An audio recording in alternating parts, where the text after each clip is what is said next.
Granny's, Abner. I believe that's our ring. All right, Doggy Lum, I believe you're right. I'll see. Hello, Jot 'em Down store. This is Lum and Abner.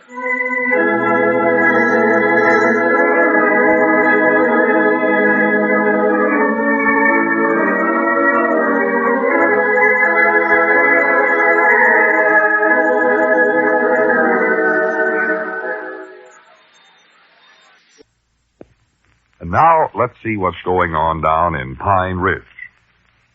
Well, as we look in on the little community today, we find Lum, Abner, and Grandpappy Spears in the Jot 'em Down store trying to get the latest conference report on their radio. Listen.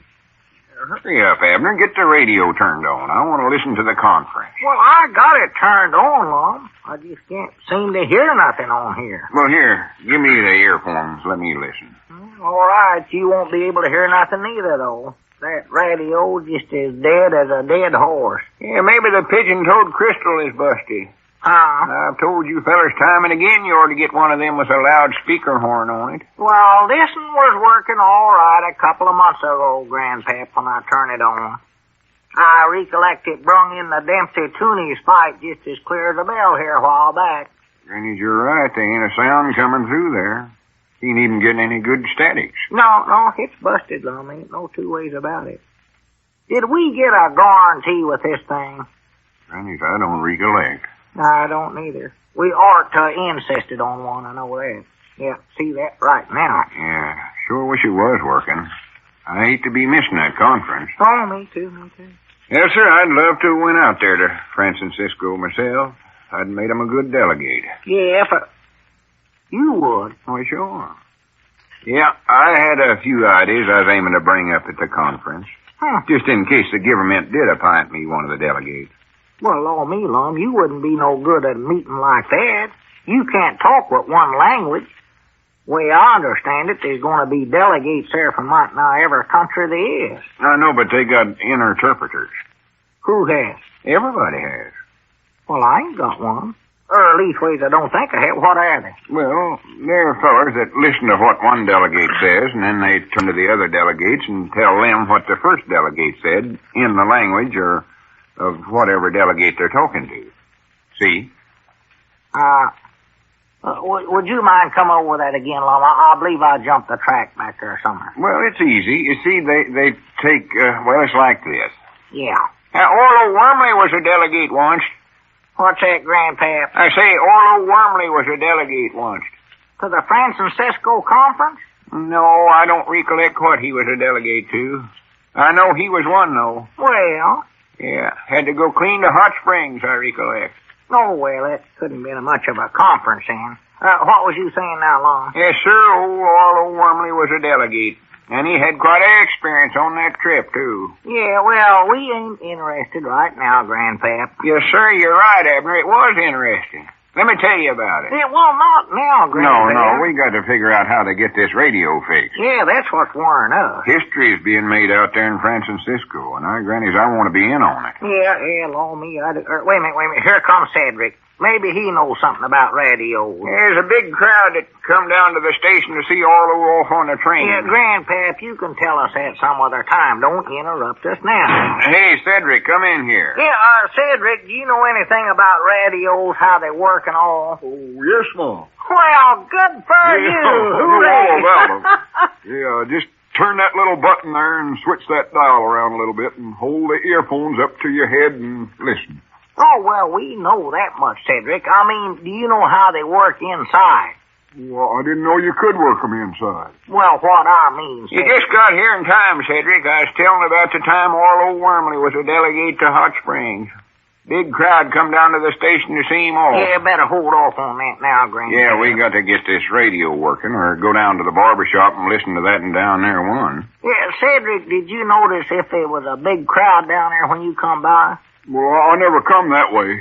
I just come from school, and I want you fellers to help me with my homework. Oh, Lord me, I don't believe we got time for that right now, Cedric. Well, I'm supposed to have this done for tomorrow. Tomorrow? Yes, Mom. Oh. Got to write a theme on the San Francisco World Security Conference and what it means to me. Well, I don't get that's a good subject. Or say, Lum ought to be able to help you on that, Cedric. He's already got some ideas on it, he was saying. Yeah, I'll give you some stuff to write down on that, Cedric. Well, I've got it started, but then I sort of bogged down. Well, you go ahead and read us what you got then, Cedric. We can go from there. All right. Here's what I got. Yeah. Let's see here. Read it good. The Santa Francisco World Security Conference and What It Means to Me by Cedric Wolfgang Wehunt. That's good. Good. Go on. Well, right there's where I bogged down. Well, Dobie, you bogged pretty fast, didn't you? Yes, well. Well, let me think now, Cedric. Let's see here. Get ready to write this down, Cedric. This'll be Yes, sir. There's a big crowd down there to see Orlo Wormley off on the train. Everybody cheering and waving and carrying on. Yeah, don't write that down, Cedric. There was Orlo looking out the train window, big ribbon pinned on his coat, and ticket stuck in his hat band. Grandpap, you're getting Cedric all mixed up here. Start out this way, Cedric. Listen along now, Cedric. History is being made at Francisco. In that town, delegates from all over the world and practically every country has gathered together to write what they hope will be the final chapter in the long search for peace on earth. Doggy, that sounds good. That sounds good. Have you got that, Cedric? Well, I ain't got quite all of it. Well, read what you got. Going to be sure now that you got this exactly right. Here's what I got. It says, Orlo Wormley is making history in Francisco. Delegates from all over have tickets stuck in their hat bands. No, Cedric, you got that all mixed up. I told you not to listen to Grandpa. Abner, you better take the pencil and write this. Yeah, give it to me. It'll fix you up good here, Cedric. This here's wrong. We'll scratch that out right now. Yeah, that's wrong. Yeah, Orlo Wormley never went to Francisco. Went to Hot Springs. Oh, my goodness. And there he was, sitting there in the train, leaning out the window, waving at all of his friends. And then the train started to pull out, and Orlo leaned so far out, he lost his foothold and fell off in the train, right out on the platform. Poor boy, he never did get to Hot Springs. Are you done with your story now, Grandpa? Yeah, it's all interesting, wasn't it? Yeah, I seen Orlo not so many years ago, and I asked him, I said, what convention was that you were supposed to go to, Orlo? And he said he often wondered that himself. Sort of sad when you think about it. Yeah, I reckon it is.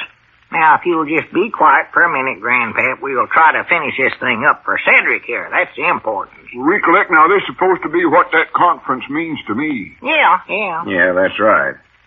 Yeah, maybe we better start out different. Well, just what does a conference mean to you, Cedric? Well, I don't know. Something about peace, I know that. Yeah, well, you're on the right track there, Cedric. You're a smart boy. Yeah, if you want my honest opinions, a world conference like this is just a waste of time. The last time they tried that after the other war, it never worked out. What's that, Grandpap? I said them things never work out. Well, now, that's a fine altitude to take, Grandpap. Oh, me sakes. Just 'cause something didn't work out once before ain't no sign that it won't work the next time. Of course it ain't. Here's what you're saying. You're saying that just 'cause no doctor discovered a cure for cancer last year means that he won't this year, nor no other time. Would you want the doctor just to give up trying to find a cure? Well, no, of course not, but that's different. I don't see where it's a difference. Of course it ain't. No. World peace is something all of us want more than anything in the world. Amen. I think it's wonderful that fellers from everywhere, different nationalities and all, are sitting down together, trying to figure this thing out in a spirit of friendship and cooperation. This is a big thing, Grandpap. I'm pretty sure that peace is what God wants us to have down here on this earth of ours. And if we don't get together and get it, at least do our best to bring that about, I'd say we were shirking our duty. Now, Doggy, let me get some of that wrote down here now. Yes, so that ought to make a good thing right there, Cedric. Well, does that tell what it means to me? Well, I don't know. Does it, Lum? Well, maybe not exactly. Play, go to a free public school, go to the church you want to, think what you want to. Here you are, writing what you want to about a world conference. I think it means that you want to keep it that way. Not only for yourself, but for boys like you all over the world. No matter whether they're born rich or poor, or what color they are, or anything else. God made all them boys. And I don't think he meant for some of them to be better than others. I think he'd like to see them all get an equal chance. And Cedric, I believe I'd end up that theme with a little prayer. We know there's bound to be some mistakes made, because delegates are just humans like me and you. But I know we're on the right path when men of every nation sit down with one another as neighbors. And with the divine hand to guide them, I know they'll be able to write the basis for everlasting peace.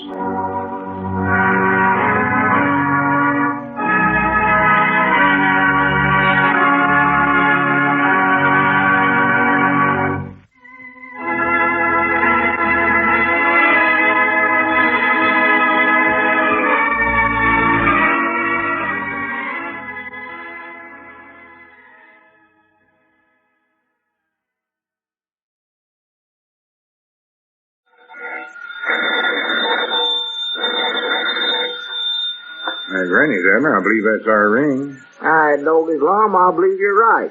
I'll see. Hello, jot 'em down, store. This is Lum and Abner.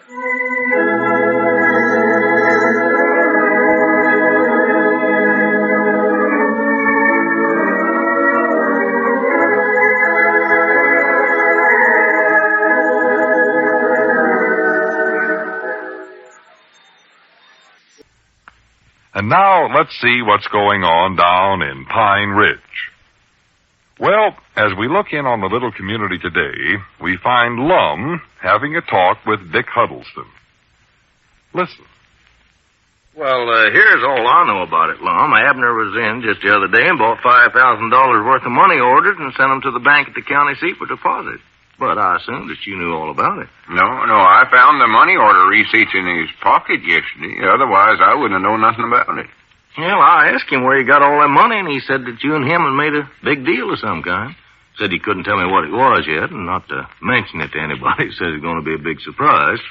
Fine surprise that is. Yeah, he was in such a hurry, I didn't get a chance to ask him any more about it. Well, you know what that little varmint done? He stole my diamond and sold it to Hassari, and he's keeping the money for himself. Stole it? Oh, Abner wouldn't do a thing like that, Lum. Oh, he done it, Dick. Cedric overheard him when he done it. Then told me about it, but I wouldn't believe it. Well, I wouldn't either. Then I found them money order receipts, and they added up to $5,000. That was the amount Cedric heard him get for the diamond. So then I knowed it must be true. Well, how could Abner have the diamond? I thought that was lost. I thought so, too, but here's what happened. See, one night me and Abner was down in his cellar burying it, and the lamp blowed out. And when we got it lit again, the diamond was gone. Now I know he taken it. Well, that certainly doesn't sound like Abner. What did he say when you asked him about it? Oh, I ain't asked him, and I ain't going to. But he was down there helping me look for it. Yeah. Had it all the time himself. I don't aim to have a thing to do with him. Well, now, there might be some mistake about all this, Lum. You should at least give him a chance to explain it. Well, ain't nothing to explain. He just out and out stole it. So's he could sell it and keep the money. I can't believe it. It's hard to believe, but facts is facts. It ain't losing the money that's bothering me. It just hurts a feller to find out that your best friend will do you that way. Yeah, sure. I can imagine how you must feel. Well, if anybody had told me that Abner would do a thing like that, I'd have fought him. Him and me's been the closest friends and partners for years. I'd have trusted him with anything. Well, now, Lum, maybe if you talk to him, hear his side of the story. I ain't having a thing to do with him. Well, you want to get your money back, don't you? No. I've decided if he needs the money bad enough to steal it from his best friends, I grant he can just keep it. Well, now, if this is true, somebody else must be behind this whole thing. No, this is all Abner's doings. I've studied that out from every angle. He's just a whole lot smarter, and we give him credit for it. What do you mean, smarter than we give him credit for? Well, sir, Abner's about the smoothest crook that ever landed in Pine Ridge. This was all premeditated with him. He's more likely been planning on this for years. Oh, that couldn't be, Lum. You just had the diamond a few weeks. I don't mean on the diamond. All these years he's been gaining my confidence and trust, just waiting for an opportunity to get away with a big deal. Oh, now, I don't believe that, Lum. Just a sheep in wolf's clothing's all he is. I'm going to unsolve partnerships with him before he pulls any more stunts on me. Here I was counting on having him stand up with me at my wedding. Now, thanks to him, there ain't going to be no wedding. Well, now, if I was you, I wouldn't let that stop me from getting married, Lum. No, I couldn't go through with it now. See, I've sort of let on that I'm rich. Rich? Got a lot of big interests here and there, and I just can't bring myself to tell her how broke I actually am. Why, that wouldn't matter to a woman like Miss Emmeline, Lum. I know, but, well, I've sort of promised her a lot of things, and, well, no use talking about it now. Don't matter no ways. I'm going to leave Pine Ridge quick as I can sell out. Well, I still say, Lum, that you should go over and talk to Abner. He might have some reason now for doing this that we don't know about.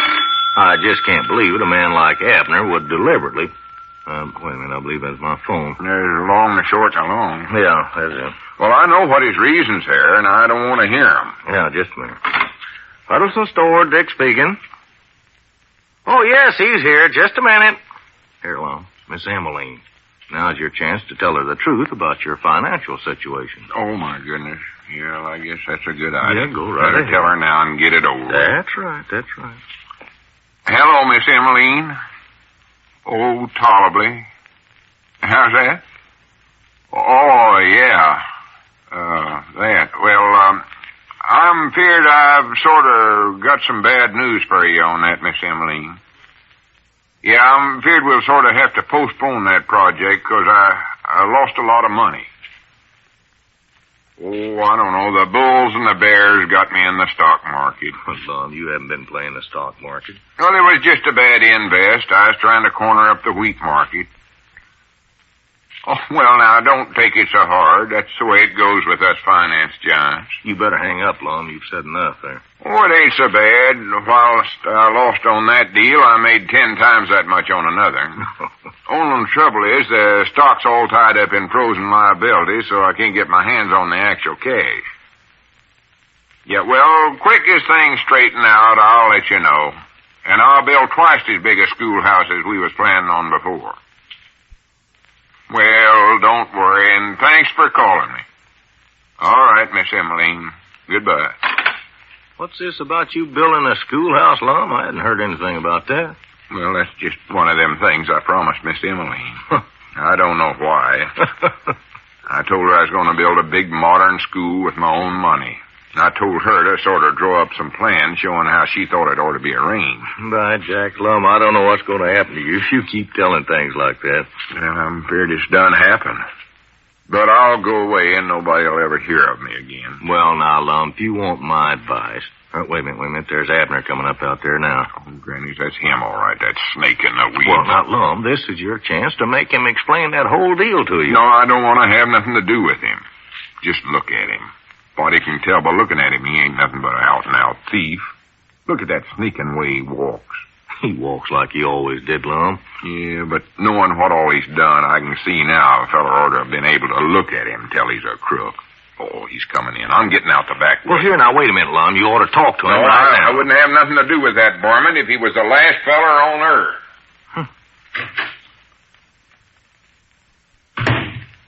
Howdy, Abner. Come on in. Yeah, howdy, Dick. Say, you ain't seen nothing of Lum, have you? He ain't been in the store at all this morning. I couldn't reach him over at his place. Well, as a matter of fact, he was in here, Abner. He just left. He did? Well, that's cuter. I never seen him.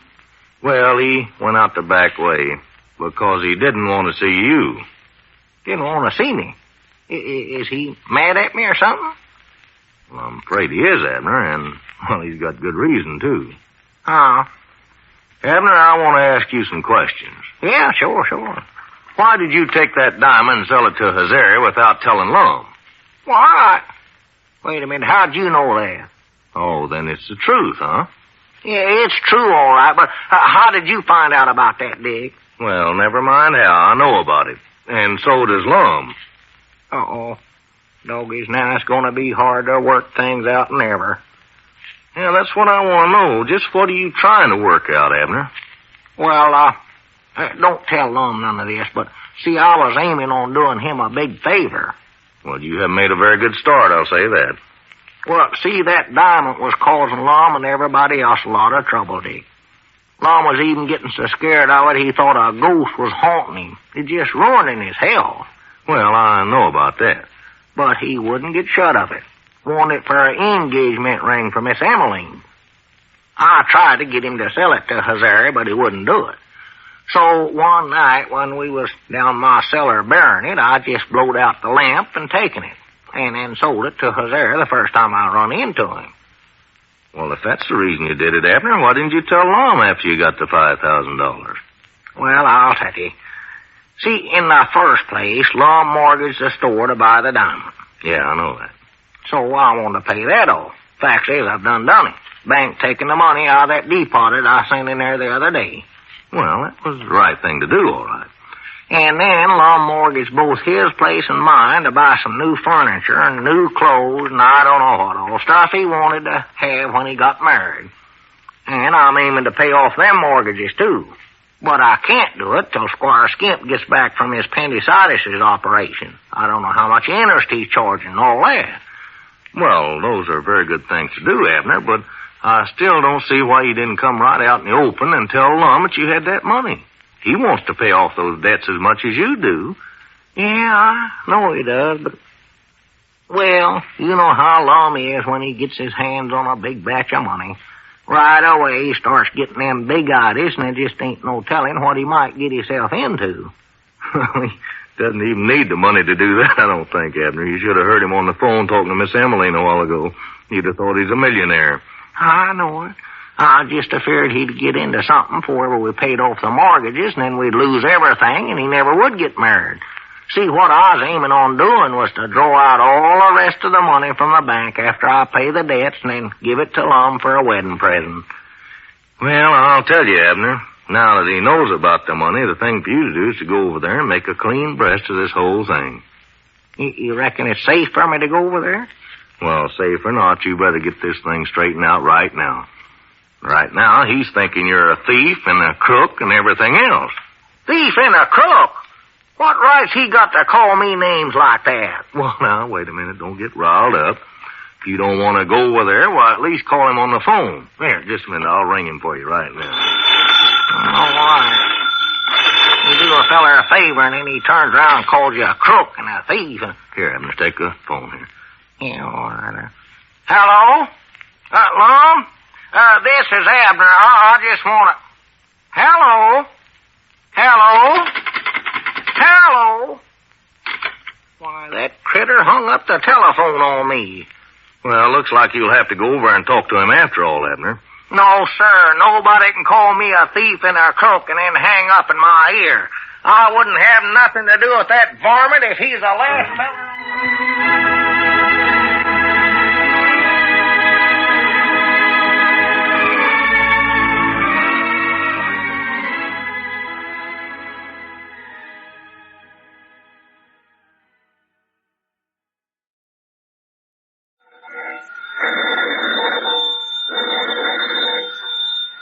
Granny's, Abner. I believe that's our ring. I don't as Lum. I believe you're right.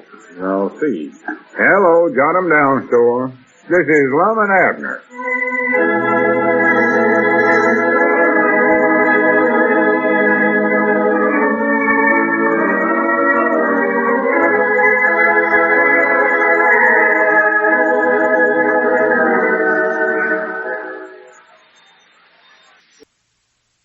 And now, let's see what's going on down in Pine Ridge. Well, as we look in on the little community today, we find Lum over at Dick Huddleston's store inquiring about his mail. Listen. Yeah, I believe he did get some mail, Lum. A letter or catalog or something. Just a minute, I'll look here and get it. Yeah, I wish you would, Dick. You know Squire Skimp got back from the hospital last night? I know, I never. How is he? Well, I haven't had a chance to see him, but I hear he's getting along pretty good. I'm sure glad that appendicitis didn't cause him any more trouble than it did. Nice to have him back again. Yeah, it is nice. I'm sort of uneasy about him. Yeah, he's getting along fine, though. Proud to hear he's getting well again. Yeah. Even if it does mean bad luck for me. Bad luck for you. Yeah, see, them mortgages he taken on my place and Abner's place is past due now. Abner's got money to pay his off, but it looks like I'll just get foreclosed out. Well, I don't think you'll have to worry too much about that, Lum. Yeah, here's your mail, a letter, and a catalog both. That's what you oblige, Dick. Yeah, sure. Well, here, sit down. Don't rush off. Lum. No, I better get on back to the store, I reckon. Had to lock up to come over here. Why? Where's Abner? Ain't he over there? No, and I don't want him over there neither. Wait a minute. Haven't you fellas got your misunderstanding straightened out yet, Lum? No, and as far as I'm concerned, we ain't never... Well, I grant this letter's from the bank in there at the county seat. I know what they want, too. Overdrawn, you mean? Well, I ain't got nothing to overdraw. No, I reckon they're getting impatient, dunning me for the payment that's due on the mortgage I got with them. See, I mortgaged the store, too. Yeah, I heard about that, Lum. Well, they can just done if they want to. I ain't got the money to take care of it. You just have to come out here and... Wait a minute. What is it, Lum? Well, I do know. Huh? Granny, they made a mistake. Mistake? Yeah, looky here. They've sent me that mortgage and it's marked paid. Whoa, what's wrong with that? Well, I ain't paid them a nickel on it. I'll just have to send it back to them, show them what a mistake they've made. Oh, swan do goodness, Dick, the way some folks run their business nowadays, I don't see how they keep their doors open. Some bank clerk there will more than likely lose his job over this. Well, Lum, has it entered your head that maybe somebody's paid off those mortgages for you? What would anybody want to be paying off my mortgages for? Well, have you seen Abner since you were here yesterday? Not to talk to him, I ain't. Well, that's what I thought. He was over at the house bright and early this morning before I ate breakfast, pounding on the door out there, but I never done a thing but sick my dog on him and run him off in the place. Sick your dog on? Oh, I done it. Oh, well, now, you oughtn't to have done that, Lum. I don't want him around there. Anybody that'll steal like he done will steal horses or cattle or anything else that ain't nailed down. Well, Lum, after you left here yesterday, I had a talk with Abner, and he explained this whole thing to me. Laid the blame on to somebody else about it. No, he didn't. I tell you, Lum, you've got Abner all wrong. He's one of the best friends you've got. Friend? Yes, sir. Dick, a man that'll steal a diamond from his partner and sell it and keep the money himself ain't no friend. I don't care how he explains it. Well, now, he did something for you, Lum, that you didn't have sense enough to do for yourself. I'll tell you that right now. For me? Yes, sir, for you. Wait a minute. Leave that as my ring. Excuse me, Lum. All I know is that Abner's a thief and a crook. Huddleston Store, Dick speaking. Oh, hello, Squire. Yeah, it's good to hear your voice again. How you feeling? Well, that's fine. Well, naturally. Yeah, sure, you'll be weak for a few days, but I'm glad to know you're feeling better, Squire. Well, good. No, Abner's not here, but Lum is.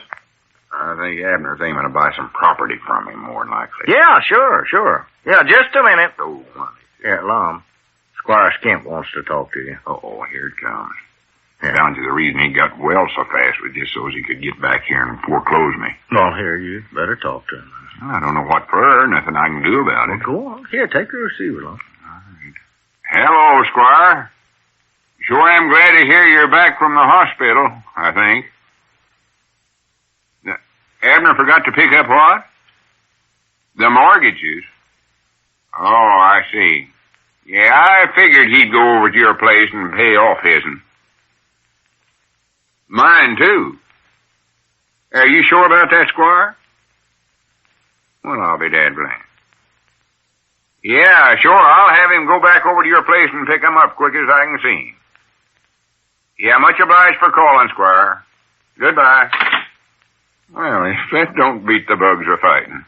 Abner's paid off both them mortgages. Yeah, and he's the one He isn't mine, too. I know it, Lum. He's the one that paid off the mortgage at the bank.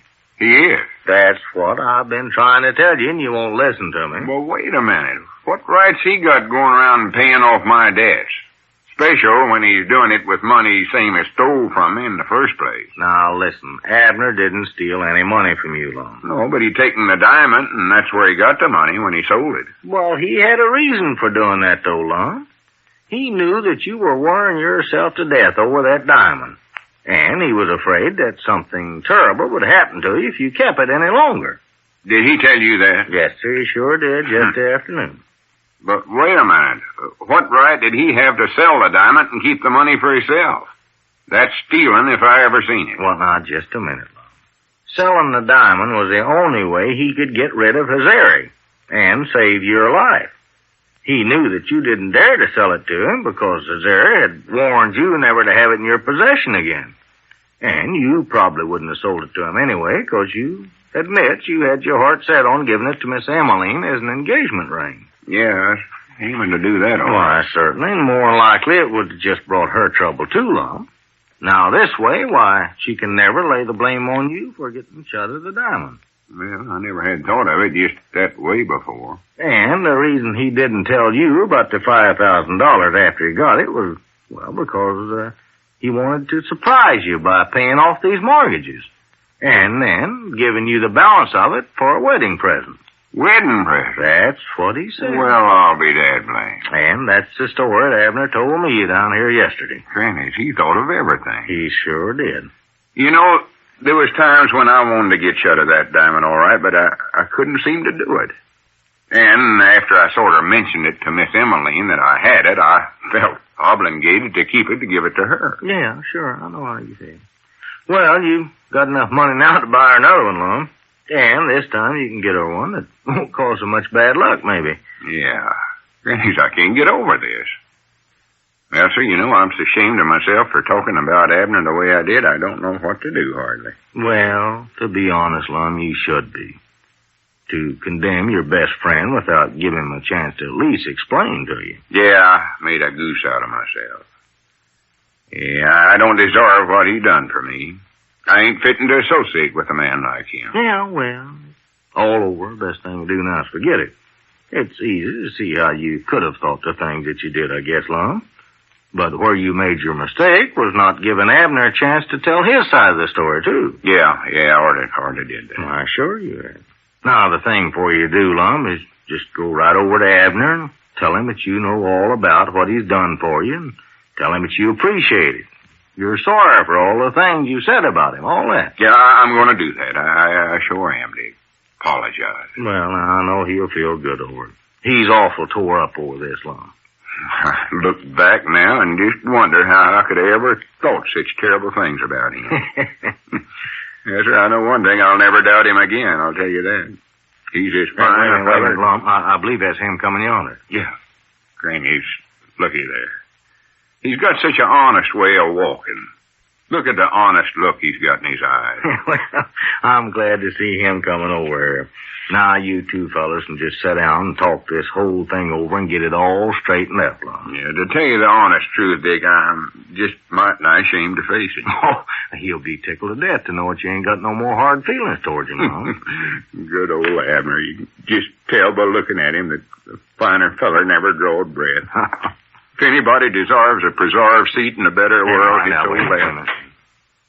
Yeah, howdy, Abner. Come on in. Hey, howdy, Dick. I just thought I'd come over. Well, howdy, Abner, old boy. Well, Dick, I better be going, I reckon. I better be getting on back over to the place. Oh, wait a minute, Abner. I ain't mad at you. I'll see you some other time, Dick. Well, hold on, Abner. I want to talk to you. I don't want to hear nothing you've got to say. Well, Abner, Dick was just telling me all you've done for me. I don't want you to ever speak to me again. Though you had a chance to talk to me, but instead of that, you sicked your dog on me, and you know it. Well, I want to apologize for the way I've been acting, I don't Abner. care what you want. I don't want to have a thing to do with you. Well, here now, Abner, Lum's trying to do the right thing here. Yeah, I was wrong. I admit to it. I'm willing to do anything I can to There straighten... ain't nothing you can do except just keep out of my way. That's all I want you to do. Me and you is through, Lum. It's flat through. Well, I'll see you later, Dick, when there ain't so many people around.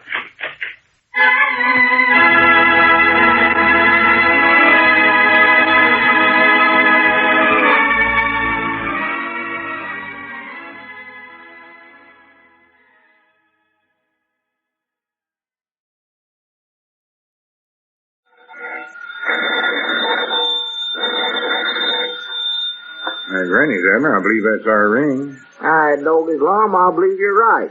I'll see. Hello, jot 'em down, store. This is Lum and Abner.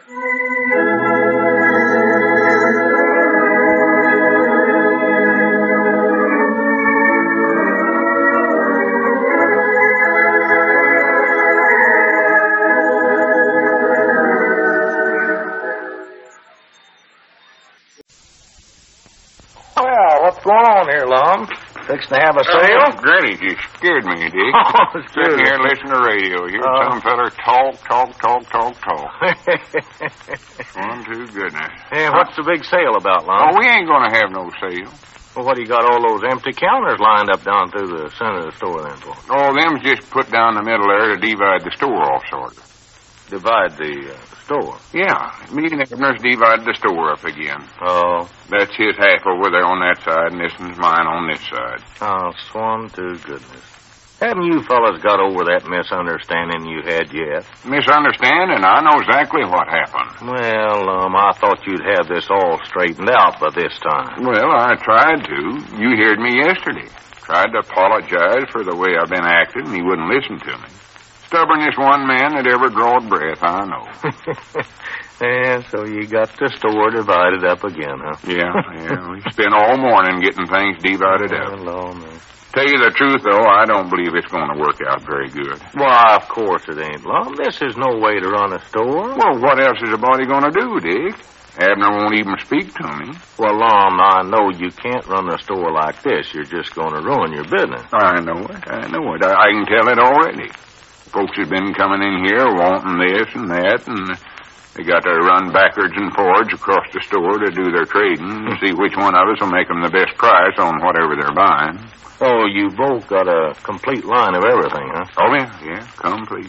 Divided everything up even. Mm-hmm. Just like two separate stores now. Well, you know it. You can't operate two stores right here in the same building as competitors. I know. I'm beginning to find that out. Of course not. I want to study up some good name for my half the store. Well, you better study up a name, the Jot 'em Down store, like you've always called it, and go back in partner with Abner and put this merchandise back like it belongs. I don't want to be partners with him. I think I'll call it Lum's Emporium. Well, I'm not going to get into it. That's your business. But it won't work, I'll tell you. No, Abner started cutting prices already. Got me to where I don't know what to ask for a article.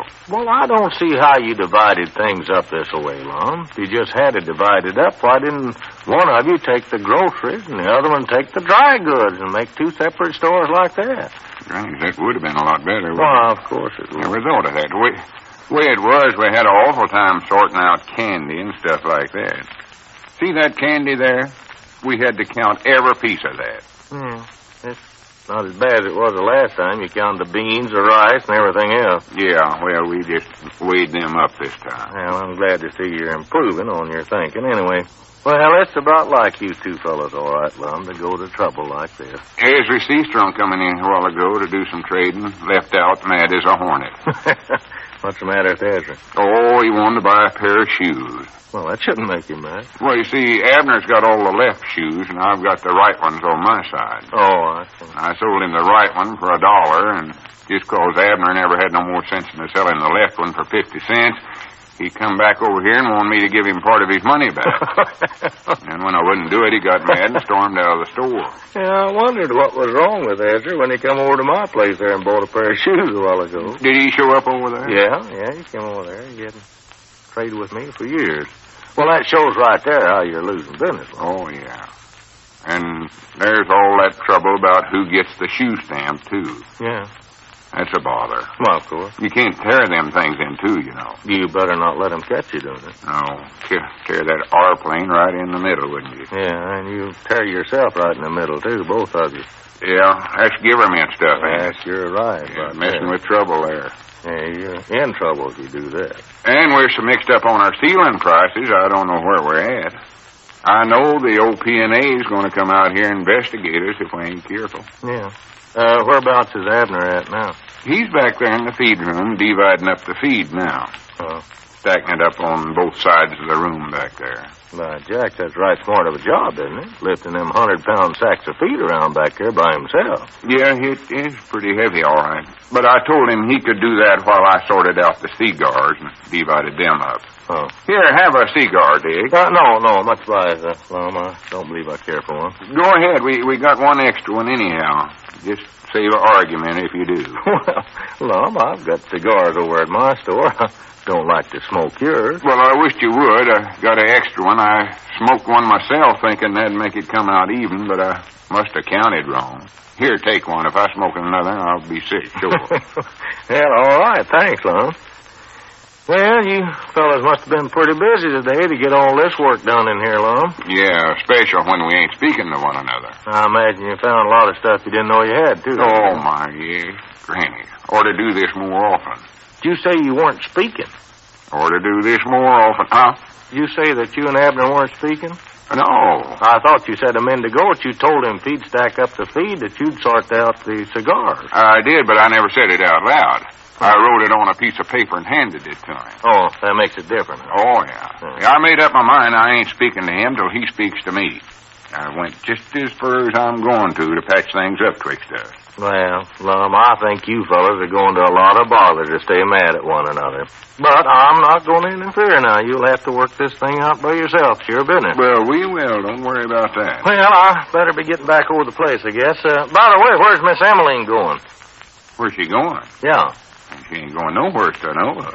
Well, that's funny. I saw her get on the bus and leave town yesterday evening. On the bus? Yeah. Are you sure about that? Well, I know it was her. My grannies, I knowed it. I knowed it. She's found out that I'm practical broke. That's the trouble. Abner more likely told her. Well, you're not broke.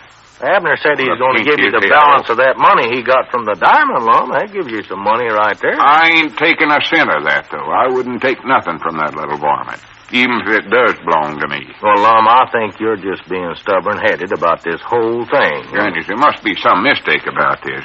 I better call the boarding house and find out where she's went to. Might not be too late to catch her. Well, you'll have to go some to catch that bus, Lum. Well, I don't think she's leaving for good. She didn't look particularly unhappy or anything. Oh, glad about it, huh? Fine. Well, hello, Sister Simpson. Just a minute. Wait a minute there. Hold it. Here. Whose receiver do you think you got a hold of? Give that here. Don't jerk that away from me. I'm making a call here. Not on my half of the phone, you ain't. You can talk into the mouthpiece if you want to, 'cause that's on your half of the store. But, doggies, you better keep your hands off of that cranking receiver. I'm going to pop you right on top of the head. Now, look, Abner, just a minute. For goodness sakes, did you fellas even divide up the telephone? Abner, this is an awfully important stuff. I don't care if it is. You ain't making it on my... What's the matter with me? I ain't talking to you, though. Oh, that's right. I ain't neither. Oh. Dick, will you tell a certain partner of mine that I'm needing to talk on the phone bad? I think you better let him talk on the phone, Abner. No, sir, he ain't letting me talk on the phone. I tried to call home a couple of times today. I can ring it all right 'cause I got the crank, and I can listen in 'cause I got the receiver. But I can't answer nobody 'cause that Lum always puts his hand over the mouthpiece. Well, somebody better answer that phone right now because Sister Simpson on the other end of the line there. Oh, that's right. Hello, Sister Simpson. This is Lum Edders, and I can't hear you, but will you tell a certain little varmint that's listening where Miss Emmeline's went to? Dick, you might as well tell a certain critter he's just wasting his breath 'cause Sister Simpson's talking faster than he is. Miss Simpson, can you hear what I'm saying? If you can, answer good and loud, and maybe I can hear you. She can't hear nothing to all that jawing she's doing. Dick, will you ask Mr. Peabody what she's saying to me? Dick, will you tell Mr. Edders I'm too much of a gentleman to tell him what Sister Simpson's saying about him? Wait a minute. What'd you hang up for? I ain't done talking yet. You ain't even started yet. Oh, they cut down the Granny, this is a fine howdy do. Here, my finance is running away, leaving me cold, and a certain little snake in the weeds won't even let me find out where she's going, or to pinch his head off. Abner, I think you ought to relax your rules for this emergency. If a certain tall billy goat I know of would let a nice little feller named Mr. Peabody talk on his half the phone, why, things might have been different. Well, I couldn't let him do that. He was standing there on his side ringing up somebody every 5 minutes just to make me... I weren't no such a thing. I just tried to call Elizabeth a couple of times, that's all, and he wouldn't let me do it. Granny, Dick, come on. Let's go over to your store then where the phone's all one piece. Well, all right. Wait a minute. Isn't that your ring? Yeah, but it ain't no use to bother with it. A body can't talk over it, no way. Got him down store and library. Abner Peabody's half talking. Wait a minute. Quit hollering into that mouthpiece. I ain't hollering into it. That's mine. I'm just talking loud. If some of the words happen to get into your mouthpiece, it ain't my fault. Come on, Dick. Let's get out of here. Doggy, she's saying something about a long-distance call. Goodbye. Long distance? Wait a minute. Who was that? Oh, somebody by the name of Miss Emmeline Platt.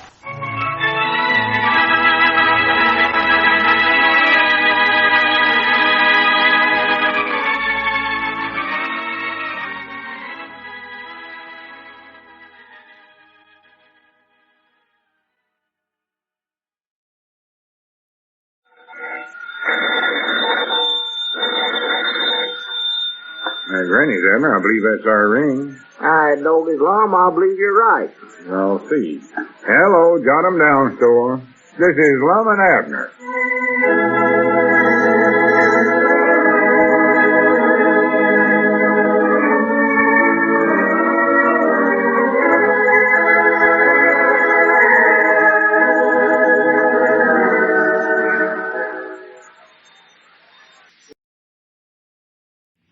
And now let's see what's going on down in Pine Ridge. Well, as we look in on the little community today, we find the old fellows each in his half of the Jotham Down store. Grandpappy Spears is just entering. Listen. Well, howdy, Grandpap. Come on in. Well, howdy, Lum. Howdy. For the Lord me sakes, what's happening here anyway? You fellas went and divided up the store again? Yeah, I'm feared so, Grandpap. You want to get a square deal on high-class merchandise, you better come over on this side of the store, Grandpap. No, I don't want to get mixed up in this. What's the ruckus about this time, Lum?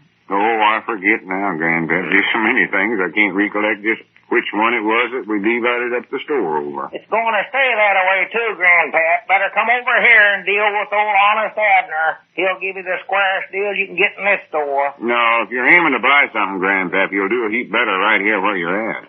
His prices might be a little lower than mine, but I got better merchandise. Hell, I never wanted to buy nothing. I just wanted to ask you something about the schoolhouse. Schoolhouse? Yeah. I could have swore I seen old Maud Tupps with a stack of books on her arm going into the schoolhouse this morning. Is she teaching over there again? Oh, just a few days is all. See, Miss Emmeline had to go to Hot Springs for a state teachers meeting. Yeah, I never know that. Well, to be right honest, I'd plumb forgot it myself, Grandpap. Yesterday, Dick come over here saying he'd seen her getting on the bus, and I thought sure she was leaving me and Pine Ridge for good. Lord's sakes, you mean you plumb forgot about the pigeon-toed teachers meeting and here you are president of the school board? I know it sounds terrible, but I don't know. With all this trouble twixt me and a certain little varmint, I don't know what I'm doing hardly. You want my opinions? He never did know what he's doing. You keep out of this. Grandpap, will you tell Mr. Peabody to mind his own business? Yeah, I'll be glad to. Mind your own sparrow-legged business, Abner. Here, wait a minute. Are you taking up for Mr. Edwards, Grandpap? No, I ain't taking up for nobody.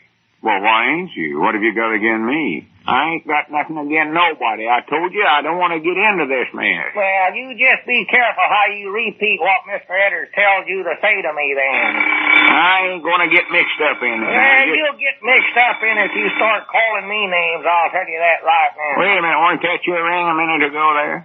Yeah, but there ain't no use in answering it. See, the phone's divided up, too. The mouthpiece on my half of the store and the crank and receivers on his side. Somehow or other, we just can't get together on a phone conversation. All sakes alive. That caused me a lot of trouble yesterday, too. Miss Emmeline tried to call me long distance yesterday to ask why I wasn't down at the bus to see her off, and Abner wouldn't let me talk. That ain't the truth, Grandpap. He's got the mouthpiece on his side. He can talk all he wants to. Yeah, but as long as I can't hear the other party, I don't know who I'm talking to or what they're saying or nothing. I finally recollected where Miss Emmeline had went to, so I went over to Dick's store and called her from there. Take me might nigh 45 minutes to patch things up again. Run up a terrible bill, too. I ought to send the bill to Mr. Peabody. Grandpap, you tell Mr. Edders that if he sends any bills to Mr. Peabody, he's going to get them throwed right back at him with the rock wrapped up inside of them. Jiminy, I think you fellas ought to answer that phone. It might be a grocery order. Yeah, that's right. Well, maybe we can do it long as you're here to help, Grandpap. It takes 3 people to answer that dead blame thing. Just a minute. Don't you touch my receiver there. I ain't going to. Grandpap, tell Mr. Peabody to please hoist the telephone receiver. Grandpap, tell Mr. Edders that the receiver's done hoisted. All right. Hello? Got 'em down store and library. Mr. Edders doing the talking. Mr. Peabody doing the listening. All right, Grandpap, ask Mr. Peabody who it is and what they want. Yes, Mom. Excuse me, I forgot you can't hear me. Grandpap, tell Mr. Edders Miss Barton wants a bucket of lard. Oh, all right, fine, Miss Barton. And what else? Grandpap, ask Mr. Peabody what else Miss Barton wants. Grandpap, tell Mr. Edders to tell Miss Barton, Mr. Edders, tell Miss Barton, What was that for? Pickles. Oh. How's that, Miss Barton? That's right, I'm getting all mixed up. Grandpap, tell Mr. Edders to tell Miss Barton to come over that again, and Mr. Peabody jumped the track back there somewhere. Miss Barton, would you mind repeating whatever it was you said right after pickles? See, we got a kind of peculiar arrangement here on the phone. I can talk to you, but I can't hear nothing you're saying. No, there ain't nothing wrong with his ears. Grandpap, tell Mr. Edders to tell Miss Barton ain't nothing wrong with his ears. Look, Miss Barton, my ears is all right. It's just that, it's too hard to explain it to you. Just give your grocery order to Abner, and he'll write it down. Why, Grandpap, tell Mr. Edders to tell Miss Barton to go ahead and trade somewhere else. I don't care. Look, Miss Barton, don't get mad. See, the whole idea is this. Abner, don't hang up. I was talking to her. I ain't going to stand here and take that sass and not be able to talk back to that old woman. Jimmy, that's the beatinest phone call I believe I ever listened to in my whole life. Might as well have the contraption taken out of here for all the good it's doing you. I don't get it. There comes a customer. I better get up the front door here and get him over on the right side of the store before he gets on the wrong side and gets cheated. Who is that fella coming up out there? I don't know. I never seen him before. Sure is short. He hardly as tall as Abner, I don't believe. Yeah, howdy do, sir. Step right over this way. Get the best prices in town. Anything you want. Come to Lum's for fair dealings. Honest, Abner, come over to Peabody's. That's where you get the best prices. More for your money on this side of the store. You don't see it on the shelf, don't buy it. That's my slogan. Right over this way. That's the time. Right over here. Well, best prices in town. Gentlemen, I really hadn't intended to make a purchase of any kind. Well, regardless of what you want, you can make a better deal on this side. I can tell you that right now. Well, that's very nice of you, but really, all I wanted was just to make a phone call. A phone call? Yes.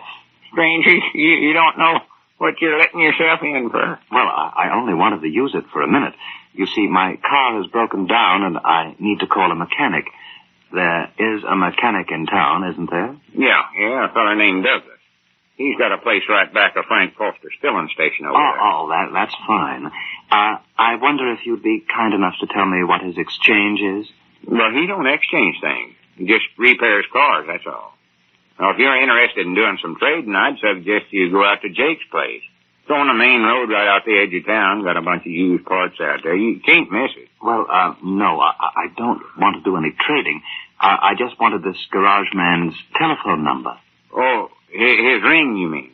It's 2 shorts, a long, and a short. I beg your pardon? That's it. 2 shorts, a long, and a short. I don't quite understand. Don't you have numbers?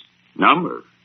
I don't know what you're talking about. Don't they have telephones where you come from? Oh, yes, but, perhaps you'd be kind enough to call this garage person for me. No, I think you better do it. No, I think it would be simpler if you did. Simpler? That's all I ask.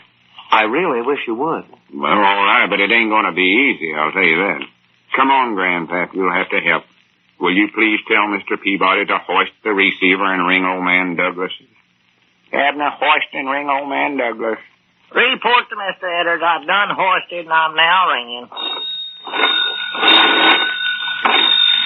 I say, is this the regulation way to operate a telephone here?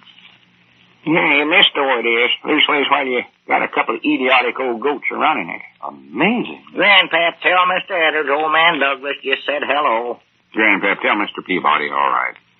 Hello, Mr. Douglas. This is Lum Edwards. There's a fella here that wants to talk to you. Just a minute. All right, stranger, you can talk into this mouthpiece here if you want to, but I don't know where Mr. Peabody will let you use a receiver or not. Grandpap, tell Mr. Edwards to tell the stranger he can use my receiver any old time he wants to. Here you are, right here, sir. Oh, thank you very much. But first, tell me, do I talk over it just like an ordinary telephone? Yeah, sure, just talk right in that little black round thing there. Stand as close as you can. You'll catch on to it. Tell me one thing more. Do I have to start every sentence with Grandpap? No, that's just me and Mr. Peabody. You better get started before old man Douglas hangs up on you. Oh, yes, all right. Hello, Mr. Douglas. This is Dr. Fontaine Grill. I seem to have broken down in my car. Well, I think it's the rear axle. It seems to be in two pieces instead of one. Oh, dear. Will it take that long? Oh, dear. Well, all right. I guess that's the way it'll have to be then. It's in front of the Jotham store. That's the Jotham Down store. All right. Thank you very much. Goodbye. Oh, dear. He says it'll take 10 days to 2 weeks to get a new axle. And I've got to be in Washington Monday morning. I have an appointment. Granny, you better get on the train then and just leave your car here. Yes, I'll have to do that. And perhaps you'd do me another favor? Sure, I'll be glad to help you any way we can. I have a box in the back seat of the car, a rather large box. I wonder if you would store it in some safe place until you hear further from me. Yeah, sure. We'd be proud to keep it for you. Yeah, we can sit in the feed room back there. That's a good safe place. Now, what's in the box? What's in the box? Yeah. That you must not ask me. Huh? Keep the box. Guard it. But do not be curious about its contents. Do not meddle. And one day you shall be rewarded.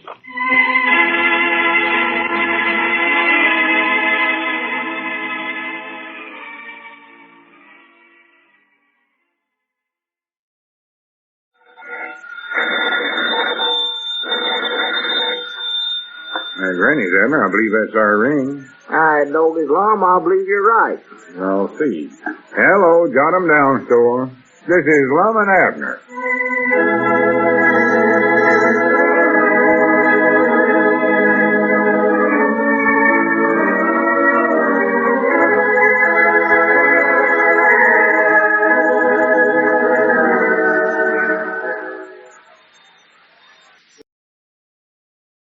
And now let's see what's going on down in Pine Ridge. Well, as we look down the little community today, we find Lum standing in his half of the Jotham Down store, talking on the telephone. Listen. Now, how's that, Mr. Douglas? Car's in worse shape than you thought it was, huh?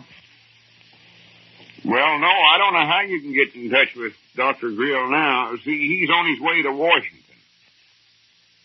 No, he never told me where he's going to stay there. Yeah, well, I'll more than likely hear from him before long, though.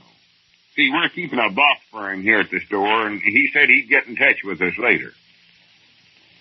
No, if I was you, I'd go right ahead and fix everything that needs fixing, because I'm sure that that's what he'd want you to do. Oh, well, he'll be good for the money, all right. He paid us for storing that box I was telling you about, so I know he's got money. Hi, Granny, wait a minute. I got to hang up, Mr. Douglas, because I see Abner coming, and he'll get mad at me for using his half of the telephone. Well, I ain't got time to explain to you now, Mr. Douglas. Yeah, I'll talk to you later. Goodbye. Up down the old pine tree. Hi, Doggy, it looks to me like a certain varmint I know standing awful close to the telephone. He's been using my telephone receiver without asking me. He's going to get a lump right on top of his head. Geraldine, you're a good, honest cat with a good set of eyes in your head. Have you saw anybody using anybody's receiver? You never, huh? Yeah, it's a lucky thing you never, Geraldine. That's all I've got to say. You know, Geraldine, some folks are just natural, suspicious by nature, looks like. Never think a good word for their fellow man. All are studying up something bad about them. They see you with a used match in your hand, they're sure you just burned down a house somewhere. If they see you... Here, take this. Huh? What's that? It's a note I wrote to you just now. I ain't speaking to you, so I have to write whatever I've got to say to you. Oh, yeah, that's right. Dear Mr. Edwards, being is how Get we... on there, sir. Being is how we... Granny, I can't make out this pen scratching. That's being is how we ain't speaking. Is that what it says? Yes, sir. Being is how we ain't speaking, I take my pen in hand, I suppose it is. Natural. To ask, what's that next there? Let's see. To ask you... To ask you if we can stop not speaking to... Granny, sit writing. To one another for 5 or 10 minutes to discuss something. Your friend. I crossed that out. There's a line through there. See the line drawn through there. Just sign Mr. Peabody. Yeah. Well, I reckon that's fair enough, Mr. Peabody. Just what is it you want to discuss? Well, it's that box, Mr. Edwards. You mean that box that Dr. Grill left with us, Mr. Peabody? That's the one, Mr. Edwards. The one that's sitting right back there in the feed room. Well, what is it you want to discuss about the box, Mr. Peabody? Mr. Edwards, I want to know what's in it. Well, Mr. Peabody, you heard what Dr. Grill said. He said don't monkey around with that box. Just leave it be. I know it. That's what's got my curiosity surrounded up. If he hadn't said that, I wouldn't know thought a thing about what was in there, Mr. Edwards. Well, Mr. Peabody, to be right honest, that's been bothering me a little bit, too. It has? Yeah. Ever since Dr. Grill told us not to ask what was in there, I've just been dying to know what's in that box. Doggy's Law, why don't we just take just a little peek in there? No, we can't do that. But we can nail it back up again. He'll never know the difference. Yeah, but I don't think we are to. Well, he's on his way to Washington. He won't find out about it. He told us not to, though. Paid us good money to keep that for him, so we're obligated to do what he says. Well, I don't see how just one little peek would matter, though. I don't see how there'd be anything in there that would matter whether we looked at it or not, as far as that goes. Well, what do you want to look at it for, then? Well, now, wait it, I know, I'm just a dead blame curious, that's why. Well, I am, too, but I still think we ought to keep our hands off in that box. Don't forget, curiosity killed a cat. Well, I know, I say, don't forget that curiosity killed a cat. I don't recollect that. When did that happen? Well, I don't know when exactly. Whose cat was it? Well, it weren't nobody's cat necessary. Just a stray, huh? Well, I don't know. Well, if you don't know where it happened or whose cat it was, Lum, I don't see how you can lay the blame on the curiosities. It might have just died from old age. Did you see the cat with your own eyes? Abner, the cat I'm talking about is a hypothetical one.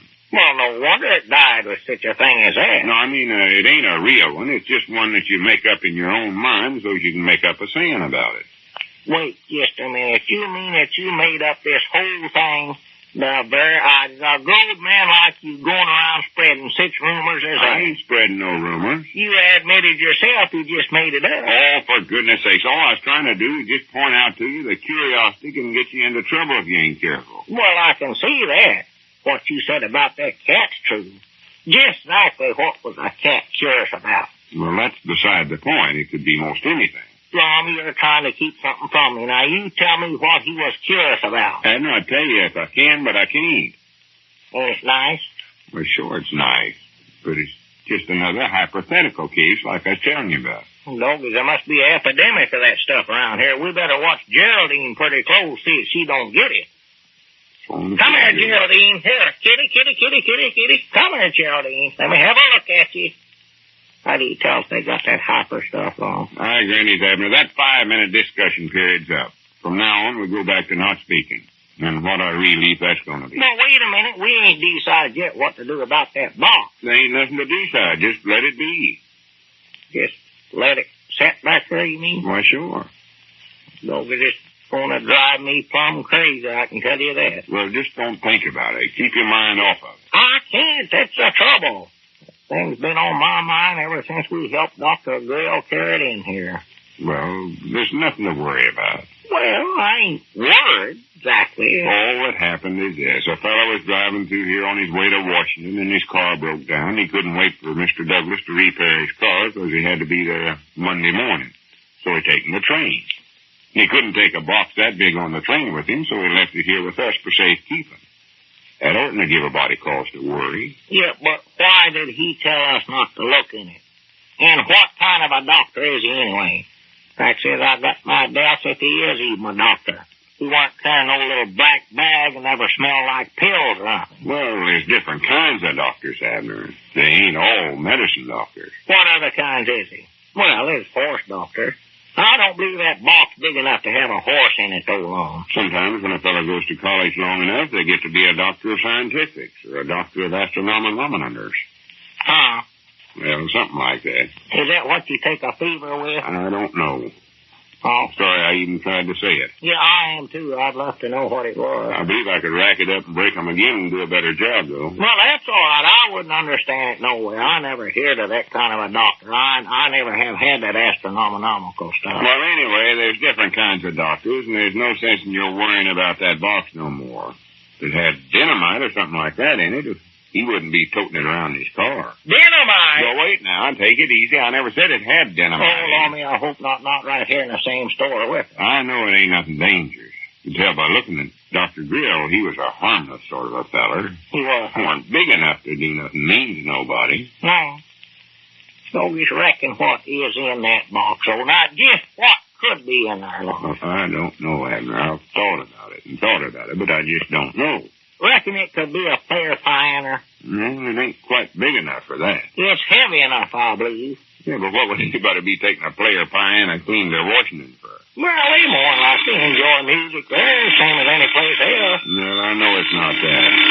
I thought it might be some kind of a new skyrocket jet convulsion airplane. Just a motor of it. Wait a minute, I believe that's all right. Go ahead and answer it, Lom. I'll let you use my half the phone if you want to. Oh, thank you. That's all right. Stuff you out. Hello, jot 'em down, store. North half speaking. That was a flare piner. I got a roll for it at home. Oh, yeah, Mr. Douglas. Piece of paper, them little holes punched in it. Yeah, that's right. Yeah, we're keeping a box that belongs to him. Why? Oh, my goodness. What's the matter, Lom? Mr. Douglas just found an old newspaper in Dr. Grill's car showing the ruins of a store building that Dr. Grill blowed up in Kansas City. Blowed up? Oh, my goodness, Lom, we better get that box out of here before it's too late.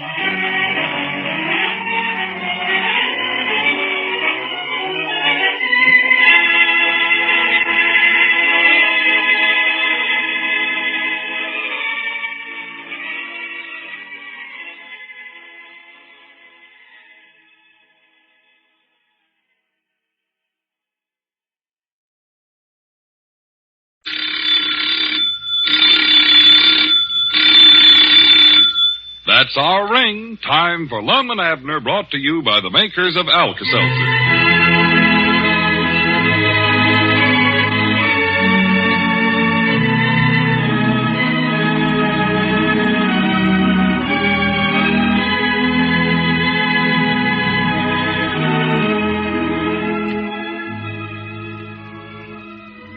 Well, Monday, the old fellows decided they had better get rid of the box left in their care by Dr. Grill when Mr. Douglas, the repairman, found an old newspaper in Dr. Grill's car revealing that a building once occupied by the doctor had been blown up. Well, we'll soon see what happens next.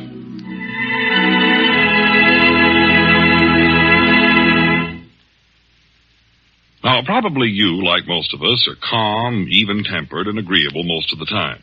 But how about those days when everything seems to go wrong? When overwork, noise, confusion, or worry put you under nervous tension? Do you keep calm and well-poised, or do you feel like snapping at your friend, spanking the baby, and kicking the cat? And how about the night following a day like this? Do you go to bed and go to sleep, or do you toss and tumble half the night and get up in the morning more tired than when you went to bed? Well, let's be thankful that such nights don't come often, and that there is something you can do to help yourself when they do come. Yes, Miles Nervine can help you to relax, to rest, and sleep. For more than 60 years, Miles Nervine has been bringing relief from such functional nervous disturbances as headache, sleeplessness, restlessness, irritability, and excitability. Yet it's as up-to-date as this morning's newspaper. Now, your druggist has Miles Nervine, both effervescent tablets and liquid. Why don't you try it? Caution, use only as directed. And now let's see what's going on down in Pine Ridge.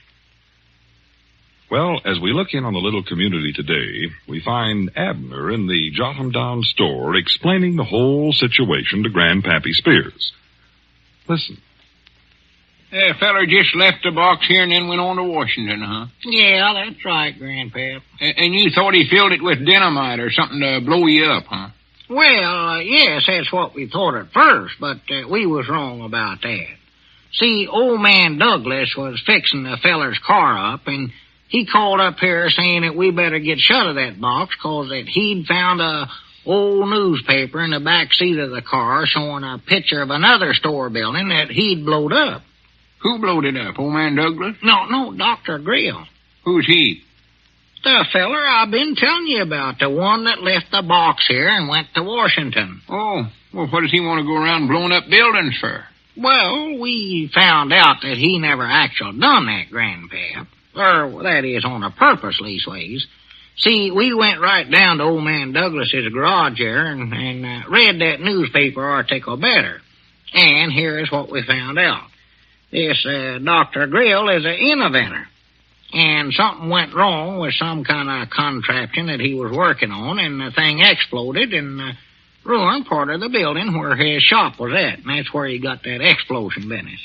Oh, well, what did Dr. Grill want to blow up your place for? Well, he never, Grandpap. Doggis, what's wrong with you? Can't you understand nothing? We just thought he did from what old man Douglas told us. Fact is, we even got Cedric Weehunt down here and got him to tote that box outside and get it clean away from the store here. Got Cedric to? Why, sure. You wouldn't want me and Lum to do it, would you, when we figured the thing might explode any minute? Well, no. Oh, law me, we were scared to death of that thing around here.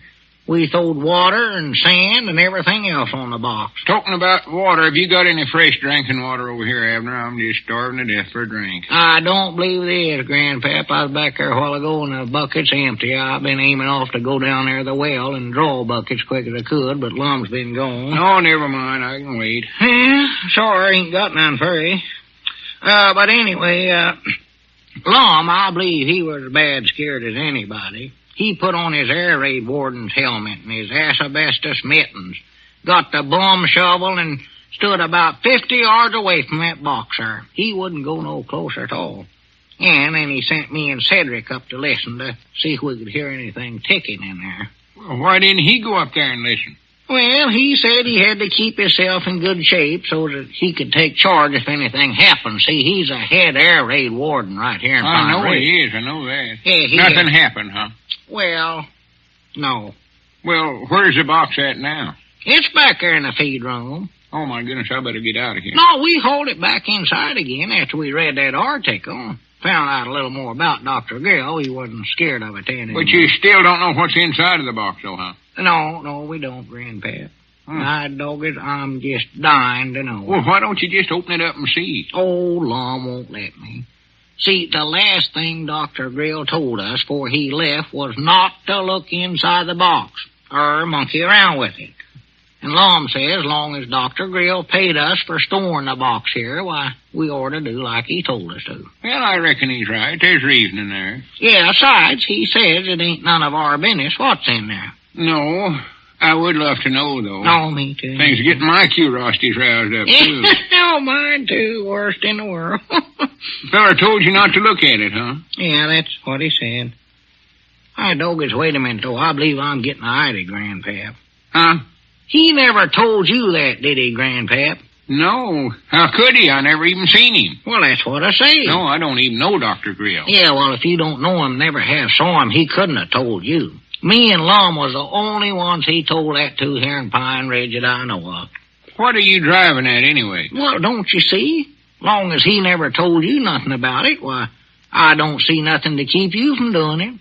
Come on, Grandpap. The box is right back here in the feed room. Now, wait a minute, Abner. Are you sure this is the right thing to do? Why, sure it is. I don't know where I ought to go meddling around somebody else's property or not. Oh, well, Dr. Grill will never know nothing about it. We can close it up before he gets back in town. And even if he does find out, why, you can always plead ignorance. Reckon I could? Oh, that'd be easy for you. Oh, if they ever heard me talk, they'd never believe I was ignorant. Well, I believe you could make I can get on some subjects and scare you to death with what I know. Yeah, well, don't get on nothing. I ain't got time to sit and listen to you talk about Arlo Wormley. I want to tell you about Arlo. I don't want to hear nothing about Arlo. Me and Arlo have some awful deep conversations. Yeah, well, just keep 'em so deep that I can't hear 'em, Grandpap. Bury 'em someplace. Lum will back you up on that ignorance, I know he would. And he's justice of the peace. He knows you, he knows how ignorant you are, and he knows law junk. He'll back you up. Yeah, if you think it's all right. Why, sure it is. Come on, I'll put on a little. Yeah, well, just act your natural self, Grandpap, for a while. Try yourself at that anyway. Oh, 'cause there's a hammer around here you can pry that box open with there someplace. All right, I'll try it. Yeah, be sure now not tell Lum that I got you to do this. No, I won't.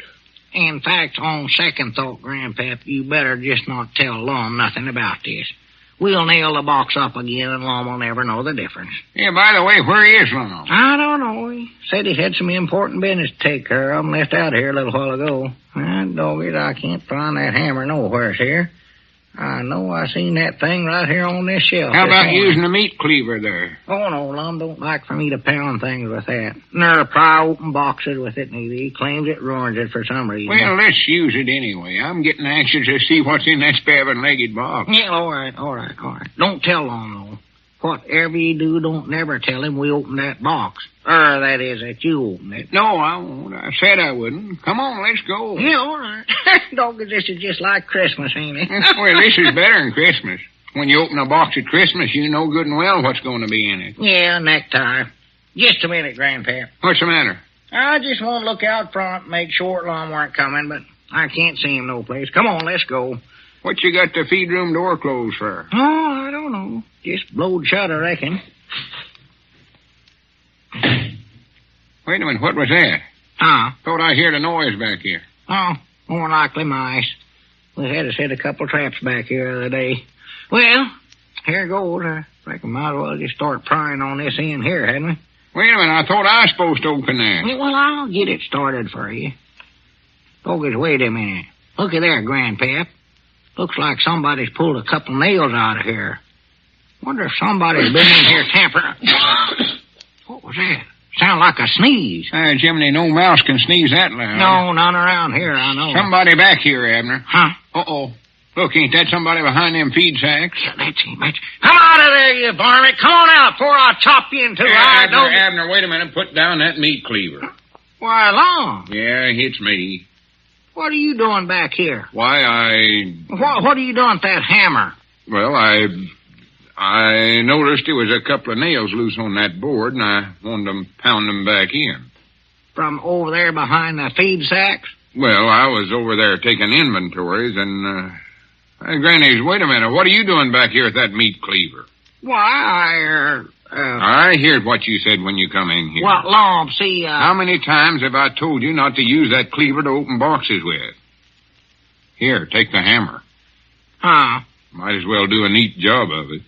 What you mean for me to... But just as well now that we've caught one another red-handed, go through with it. Looks like curiosity's got the best of both of us. They'll sort of look that way, don't it?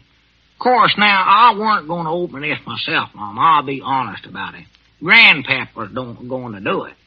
See, Dr. Grill never told him not to, so I figured it. No, I don't even know him, Mom. He never told me No, that. he never mentioned it to Grandpap at all. Mom. Well, I figure we're just as guilty if Grandpap opens it as if we'd done it ourselves.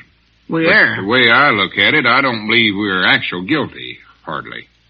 We ain't, huh? No, see, the only reason I was going to take a peek in the box is because I'm the justice of the peace, and it's my duty to uphold all the laws of the government. Oh.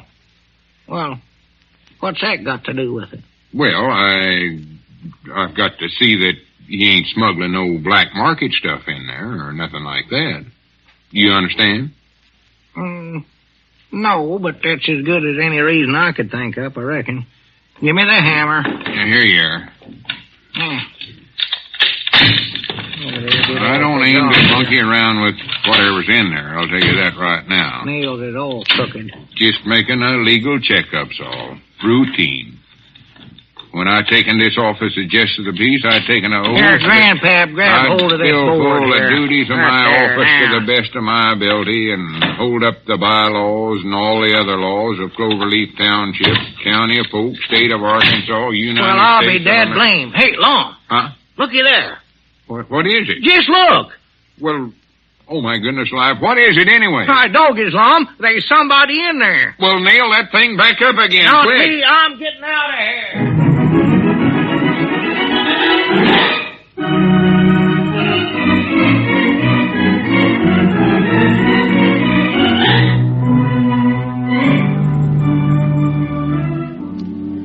Well, now, wait a minute. Don't nail that box up yet. We want to see what's in there, too. That's a fine place to leave us. Well, join us again on our next regular visit down in Pine Ridge.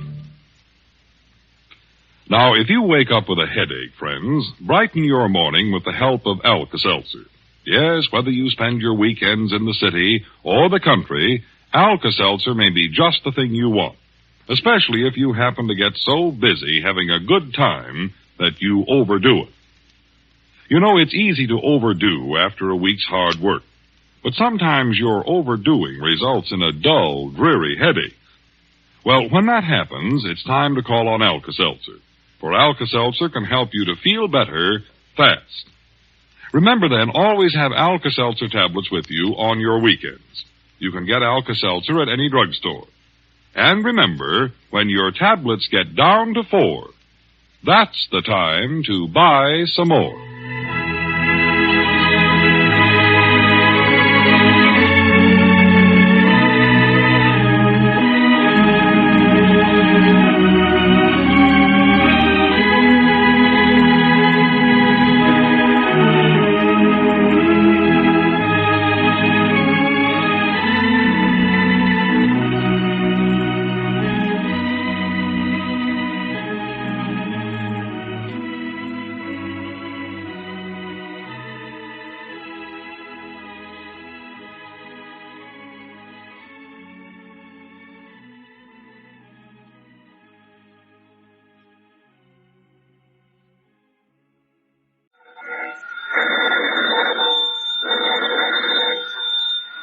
Granny's, Abner. I believe that's our ring. All right, doggies, Lum, I believe you're right. I'll see. Hello, Jot 'em Down store. This is Lum and Abner.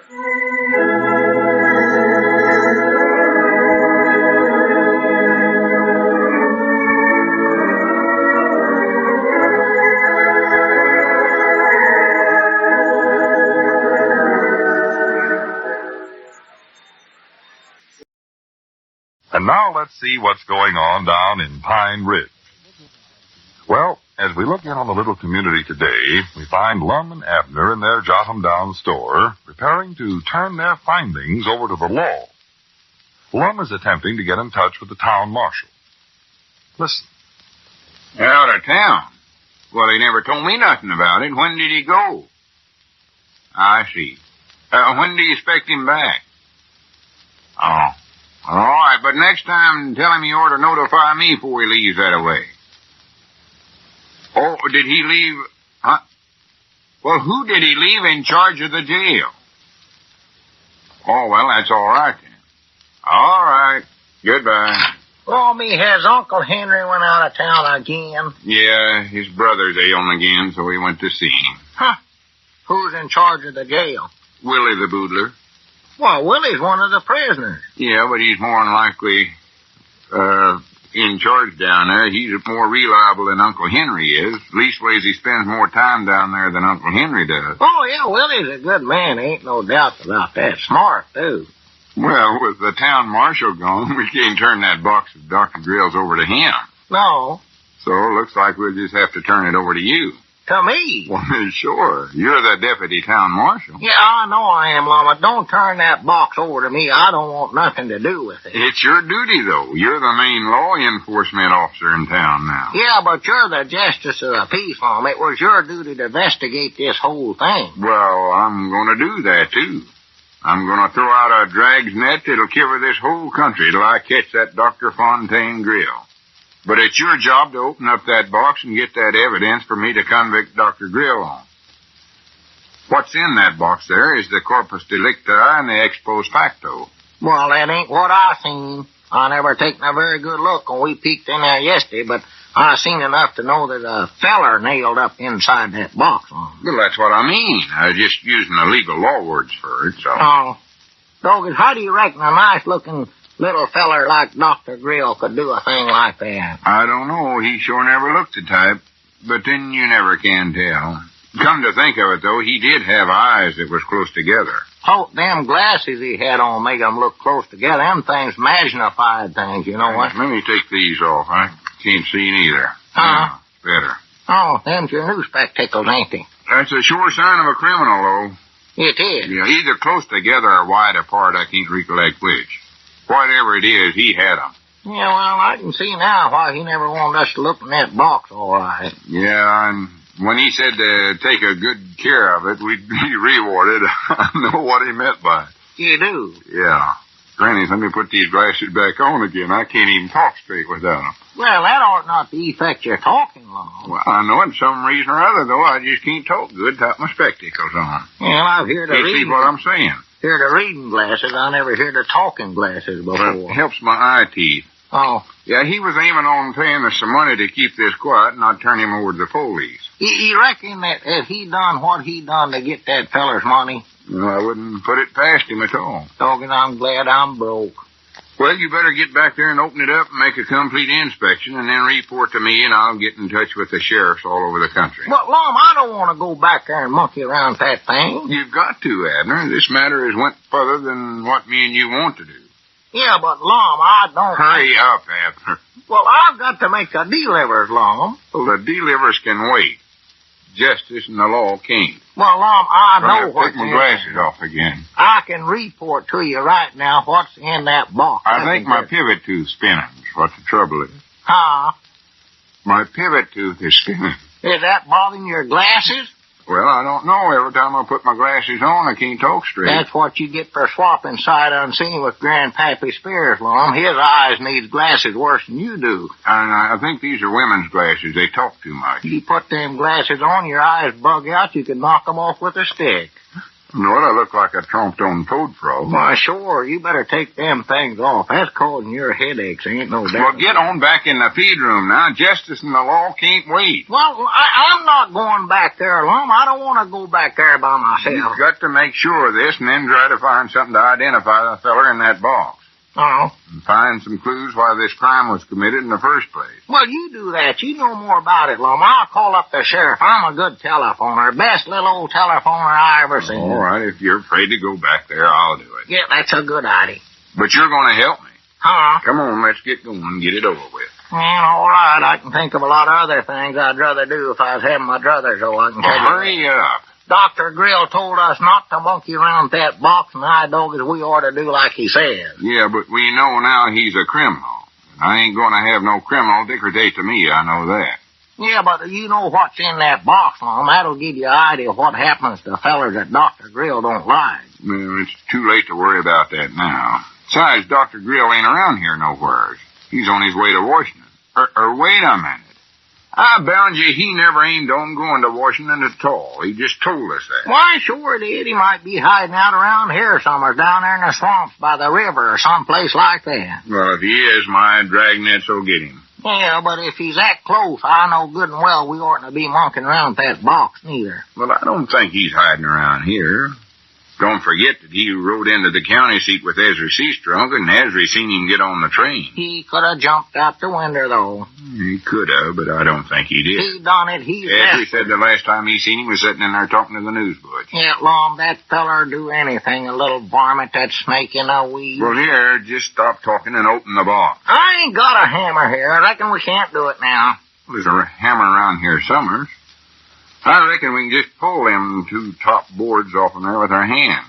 We were so scared yesterday we never taken time to nail them back very good. Scared yesterday? What do you think we are today? Well, we just got to forget personal feelings. Go ahead, you open it. Well, all right, but I still think we're... Doggett, wait a minute. There's the front door of the store. Customer, I've got to go wait. Well, wait, don't leave me here by myself. I'll be right back. You can get that opened up.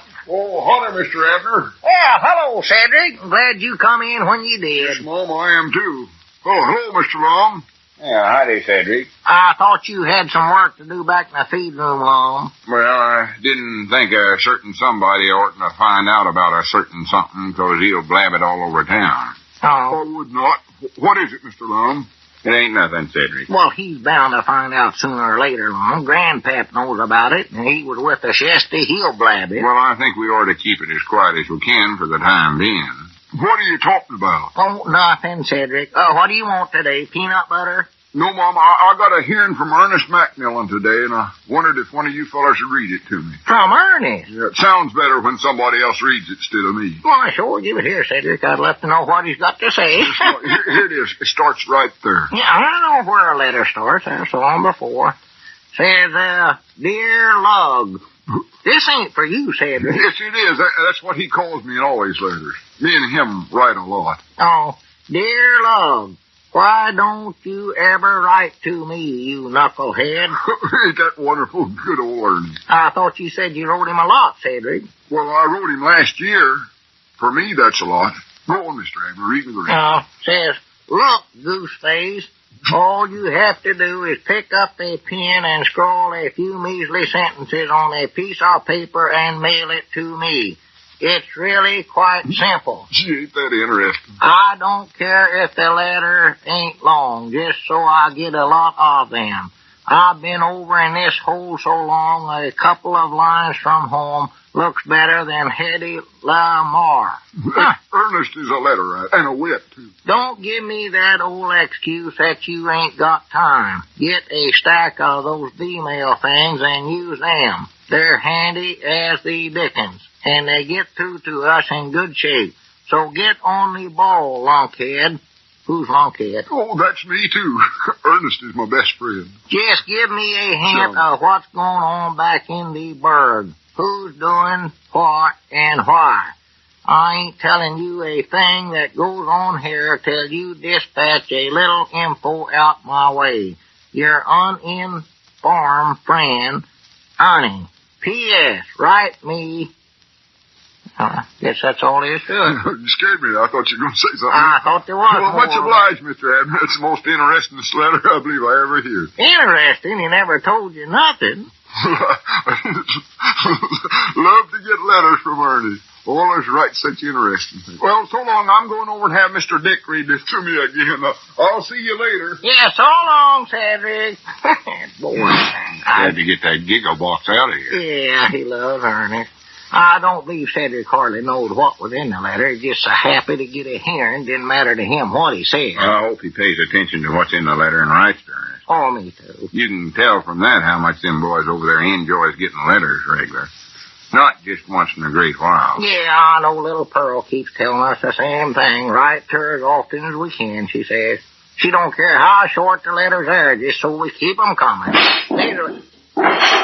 Hey, what was that noise? I don't know. Sounds like he come from the feed room. Come on. Oh, my Lum, if that's Dr. Grill, we better not be going back there. I'm sure it ain't him. I think... Well, for the land's sakes, looky there. Grandpap, what are you doing back here? Huh? Who said you could open that box? Oh, well, I tell you, fellers, after what we seen in this pigeon-toed box yesterday, I got so dad-blame curious I couldn't stand it no longer and just had to come over here and have another look. Don't be mad at me. I don't get Lum. Look, there's a hand on the floor there. I'm looking at it. Grandpap, how can you do this? What are them iron rod things there for? Them's all parts of your stabbing-legged man. Huh? He ain't no human after all. Ain't no human. No, it's just a big iron doll of some kind. A doll? That's all it is. To think I lost a whole night's sleep worrying over this knock-kneed thing. Doggy Grandpap, you don't know what a relief this is. Just a doll, huh? Now, Grannies, wait a minute, though. If this is just a big iron doll here, why was Dr. Grill toting it clean to Washington? Huh? And why did he tell us to guard the box but not look inside of it?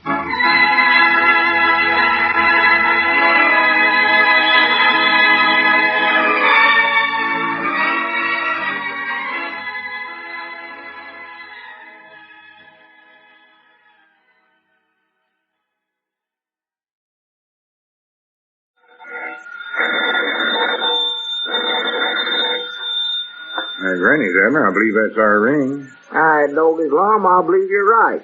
I'll see. Hello, jot 'em down, store. This is Lum and Abner.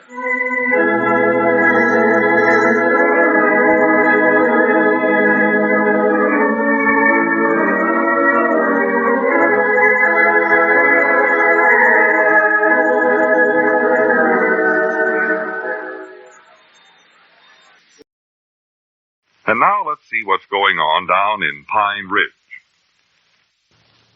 Well, as we look in on a little community today, we find Abner and Grandpap back in the feed room of the Jot 'em Down store, assembling what they think is a huge iron doll. Listen. Oh, wait a minute, Abner. I think that piece goes over on the other side there. Yeah, it fits here all right, Grandpap. Yeah, but it don't look right. Leastways, it don't look like this here diagram the feller drawed up. Yeah, I reckon that might be a little high to put a leg at that. Unless he's going to walk around the side of a hill all the time. Yeah, that must be an arm. Yeah, what do the instructions say there, Grandpap? Read them. I ain't sure. Dr. Grill wrote 'em in handwriting. Well, they read the same as printing does. Can't make out some of it, though. Oh. I'm pretty sure that piece goes here over on this side here, though. Well, it is part of a leg, ain't it? Yeah, near as I can figure out from the diagram. Yeah, I believe that's what it is, bound to be a leg. Reckon what Dr. Grill went to all the bother to invent a big iron doll like this for? No, me sakes, I don't know. Just some pigeon-toed crackpot idea, I reckon. Yeah. Most of them inventors is crazy, I've heard. Must be. Wonder who he ever expected to sell this to in Washington. Nobody there at the White House has got time to sit around playing with dolls. Yeah, leastways not one this size. No. Don't take off a big kid to tote this thing around. He's crazy. Ain't no two ways about it. It is sort of fun putting it together, though, ain't it? Sort of like working a puzzle. Yeah. Yeah, I couldn't hardly wait to get over here today to start working on it. No. Yeah, I think this piece here goes on next, Abner, whatever it is. Right there, huh? Yeah. Yeah, all right. Here, wait a minute. I've run out of bolts here, though. There's some more in that envelope right there on the floor there. Oh, yeah. You know, I was just thinking, Grandpap, we ought to study up some name to call this thing by. Oh, well, I think Dr. Grill's done named him. He has? Yeah, I was just noticing here he's got some name wrote right under the picture of it, but I can't quite make it out. What does it look like? And it looks sort of like R-O-B. I think that next is a O and then T. R-O-B-O-T? That don't spell nothing. I know it do. I'll bound you that's supposed to be Robert. That's what it is. That last O there must be a E and then an R comes after. Yeah, it could be, I guess. Yeah. That's it. Robert. Yeah. That's a good sounding name. Yeah, hello, Robert. Sounds sort of friendly, don't it? Yeah. Ought to call him Bob for short. Well, could. Hiya, Bob, old kid, old boy. Well, here, hurry up and get Robert's other foot on. Yeah. Get it here. Doggy won't old Lum be surprised when he sees this thing all put together. You sure he won't be mad now? Why, no. Why would he be mad? Well, I don't know. He told you not to monkey around with this at all, you know. Oh, yeah, he said that, Grandpap, but he just had to say that on account of Dr. Grill said it to us before he left the box here. You know, he told us not to bother with it, not to open it up, not to look inside of it. Have you heard from that Dr. Grill since his car broke down that day and he had to take the train on to Washington? No. Heard a word yet. He said he'd write to us, Owen, tell us what to do with the box. Wait a minute there, Abner. You got that foot on backwards. What do you mean? Look at it. Robert won't know which direction he's going in. Let's see. Doggies, I have. Why, sure, anybody could tell that. Now, how come me to do a thing like that? I don't, just 'cause you're ignorant, I suppose. Of course, I don't see much difference it'd make, though. He ain't going nowhere anyway unless somebody carries him. Yeah, but he don't look right that way. Well, ain't nobody around here strong enough to lift a doll this size. Well, Cedric Weehunt might do it, but he don't play with dolls much. I haven't saw him play with dolls in years. Well, as long as we put him together to see what he looks like, we might as well do it right. Yeah, I know. No, you're right about it. I know he might stand up better this way, though. Wouldn't tip overseas if he had one foot pointing one direction, the other pointing the other, while he could stand on What his feet. in the world's going on back here, anyway? Huh? Oh, I never heard you come in the front door up there long. Yeah, the bell's busted. We gotta fix it sometime. Oh. Wait a minute, what's that thing? Oh, excuse me. Mr. Edwards, I want you to shake hands with Robert here. Robert? Yeah, that's the name that Dr. Grill gave this thing, Robert. Yeah, Ain't that right a here nice on the name? diagram. Granny's Abner, I told you not to monkey around with that. Well, Lum. Hurry up now, take it apart and put it back in that box where it belongs. Well, we ain't even finished putting it together yet, Lum. I don't care. You recollect what Dr. Grill told us. Oh. He said don't meddle with it. Told us not to even open the box. Yeah, I know he did. You helped us open the box yourself, though. Fact is, it was even your own idea, Lum. Well, I know it, but I was just doing my duty as justice of the peace then. Justice of the peace. I thought then that there might be something unlegal in here. But now that I know what's in it, why, we've got to keep our word with Dr. Grill, not meddle with it. Well, we ain't meddling with it, just putting it together, see what it looks like. So we Yeah, we want to see what the spavined-legged thing looked like. I can't see no harm, Lum, in just putting a doll together. I don't think Dr. Grill would object to that. Well, I've been studying about this thing, and I've come to the conclusion that must be more than just a plain, ordinary, common doll. Well, what else could it be besides that? Well, I don't know, but if that's all it was, Dr. Grill wouldn't have been so secret about it. He wouldn't have been toting it clean to Washington, either. Oh, well, me and Grandpap, we know why he's doing that. Yeah, the critter's bug house, that's the trouble. Yeah, bats in his belfry. Lost his marbles. Yeah, got a spoke missing out of his wheel. Behind the door when the brains is passed Yeah, out. his head bones never knit straight. Well, that might be your explanation of it, but I got my own notions on it. You have? Yeah. Oh, what are they? Well, I don't know for sure yet. All I know is that... Wait a minute. What's the matter? What are you staring at Robert like that for, Lum? You think you know him? No, I know I don't know him, but I see what's wrong. Huh? You got that left arm on wrong. Well, I would... Huh? Look, arms don't bend backwards that way. Let's see. They bend forward. Here, look how mine bends. Either him or me, one's wrong. Doggies, no, you're right. Mine been the same way. Do they sure now? Yep, mine been that way. See here? I guess I never watched Abner close enough when he put that on. You know, ought to have been more careful. Doggies, wait a minute, fellers. I've discovered something here. Huh? Both of my arms been that same way. Look at here. Well, I do know. Oh, myself in the face there. Give me that monkey wrench. I'll change that for you. Yeah, go ahead. I mean on the doll, not you. Oh, I started to say here, Lum, my arms work good. I don't want them changed up. Scratch my back better, I reckon, face turn. You want to look at the diagram, Lum? No, I can get it all right. All you need is just a little common horse sense to put something like this together. If my arms did bend like that, I could fasten my gallus as a heap easier, I know that. That diagram's what more than likely got you fellers mixed up. Hey, Grandpap, let me see how your arms bend there once. Oh, they've been the same as yours, Abner. Everybody's arms bends that way. Dogged, I sure had never noticed that before. Well, learn something new every day, I reckon. There, now that looks better now. Yeah. Of course, now here, fellers, you take your legs, now they bend backwards. Looky here. See, they work just the opposite from your arms. Well, natural. Couldn't very well sit down if they bent forwards. No, that'd be the hard way, all right. And if you did sit down, they'd be sticking up in the air. Yeah. That's silly. Yeah, I believe you're right, Grandpap. Yeah. Put a picture showing everybody sitting around with their feet sticking up in the air. No, they done it right. They done it right. But you take horses now, both their front legs and their back legs, they bend backwards. Because maybe that's how you can tell the difference between humans and horses. I hadn't thought about that. It could be. There's reason. Their heads are shaped a little different.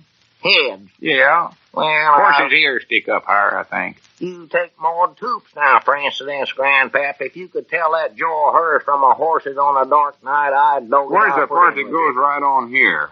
I reckon you'd call it his kneecap. Huh? Find that, and I got him all done. Doggett, I don't know, Lum. I believe we got all the parts out of the box out here. Look in the box there, Abner. There might be some more stuff in amongst all them crumpled up papers. Yeah, well, now look. I think we got it all out, though, Grandpap. He's sure a tall contraption. Must be a good 7 foot high. Reckon what he ever made him so big for? Yeah, here it is. Right here. Here's that other part. Right well, here. Good. Toss it here. Yeah. Doggett, just a minute here. Something else in here we overlooked, too, Grandpap. What is it, Abner? A hat to go on his head? No, it's a little box of some kind. Look at there. Wait till I get it plumb out here for you to look. Maybe there's a wig in it. He ought to have something to go with that top of his head there. He don't look very good in the head. No, he does look kind of bald with just that metal shining. Him some sure cuter looking eyes, though. Just look at him. Doggett, wait a minute, fellers. This ain't a box. Looks like a little radio of some kind. Radio? Yeah, look here. A little row of buttons on it there. See them little red buttons? Wonder what that's for. Found you now. Listen just a minute. This is the thing that Dr. Grill actually invented. He just throwed that doll in there to get anybody mixed up and looked in that box. That's about what he done. That's more than likely. Yeah, let's see that thing. Yeah, here it is. Look at that. Don't that look like a little radio to you? Ain't got no earphones, though. Well, the new ones don't use them things, Granddad. Yeah, see if you can tune in Fort Smith, Long. Yeah. Reckon we ought to hook it onto an aerial first? Yeah, I reckon that's it. Or wait a minute, maybe that's the intervention. Don't need no arrow. All right, go ahead, try it once, Long. But push one of them buttons. Yeah, all right, yeah. I'm curious to see it. Doggett, I can hear it warming up. Yeah. Try to get that program with them 2 old-timey fiddlers on it. I love that one. Hey, look at Robert. His eyes is lit up. Well, I'll be dead blame. Look at there. I don't get you started. Look there. Hey, look. Get out of the way. That crazy thing's alive.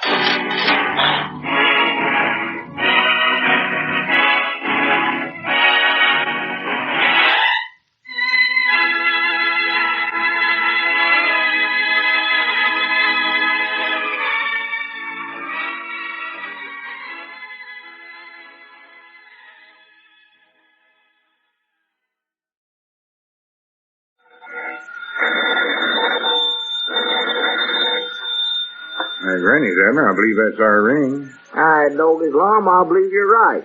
I'll see. Hello, jot 'em down, store. This is Lum and Abner.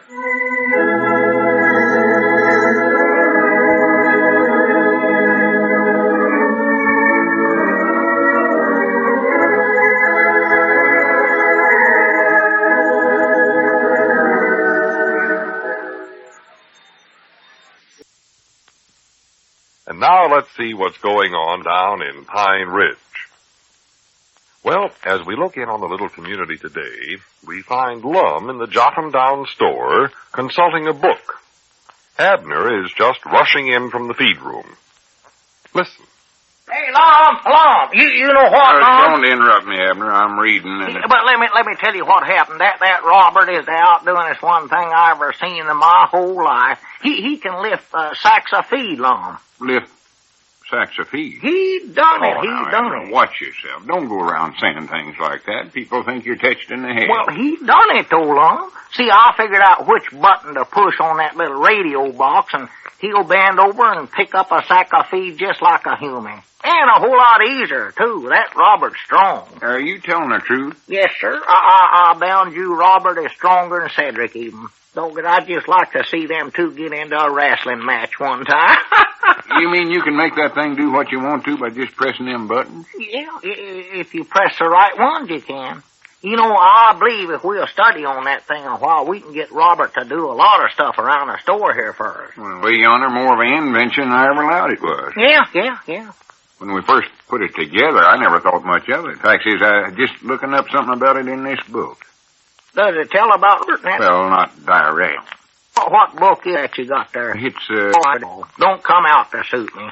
Start talking about somebody called Xylophone there, and they never do tell where they get married and live happy or nothing. Just words. That's all that's got in it. I was studying over that diagram that Dr. Grill drawed, and I don't think that name he wrote under it's Robert at all. Huh? Looks to me more like it's R-O-B-O-T. Oh, yeah, well, that's what Grandpap said yesterday, but both of us had sense enough to know that ain't no word. Well, I think it is a word, though. It is? Yeah, it seems to me like I've saw that word summers before. I was just starting to look it up when you come in just now. Well, did you find it? Well, not yet. I just now got down to the ROs. Oh. Let's see here. Robber, robbery, robe, robin. He ain't no robin. He ain't got no feathers. I know that. No. Robert. Granny, that's it right there. R-O-B-O-T. Well, I do know. What yeah, I know I'd hear that. R-O-B-O-T, robot. A working, self-acting machine apparently having the power of thought and automating. Granny, if he can do that, he's smarter than you are. Well, what is that there, automating? That's a robot. Oh, sure, what's the matter with me?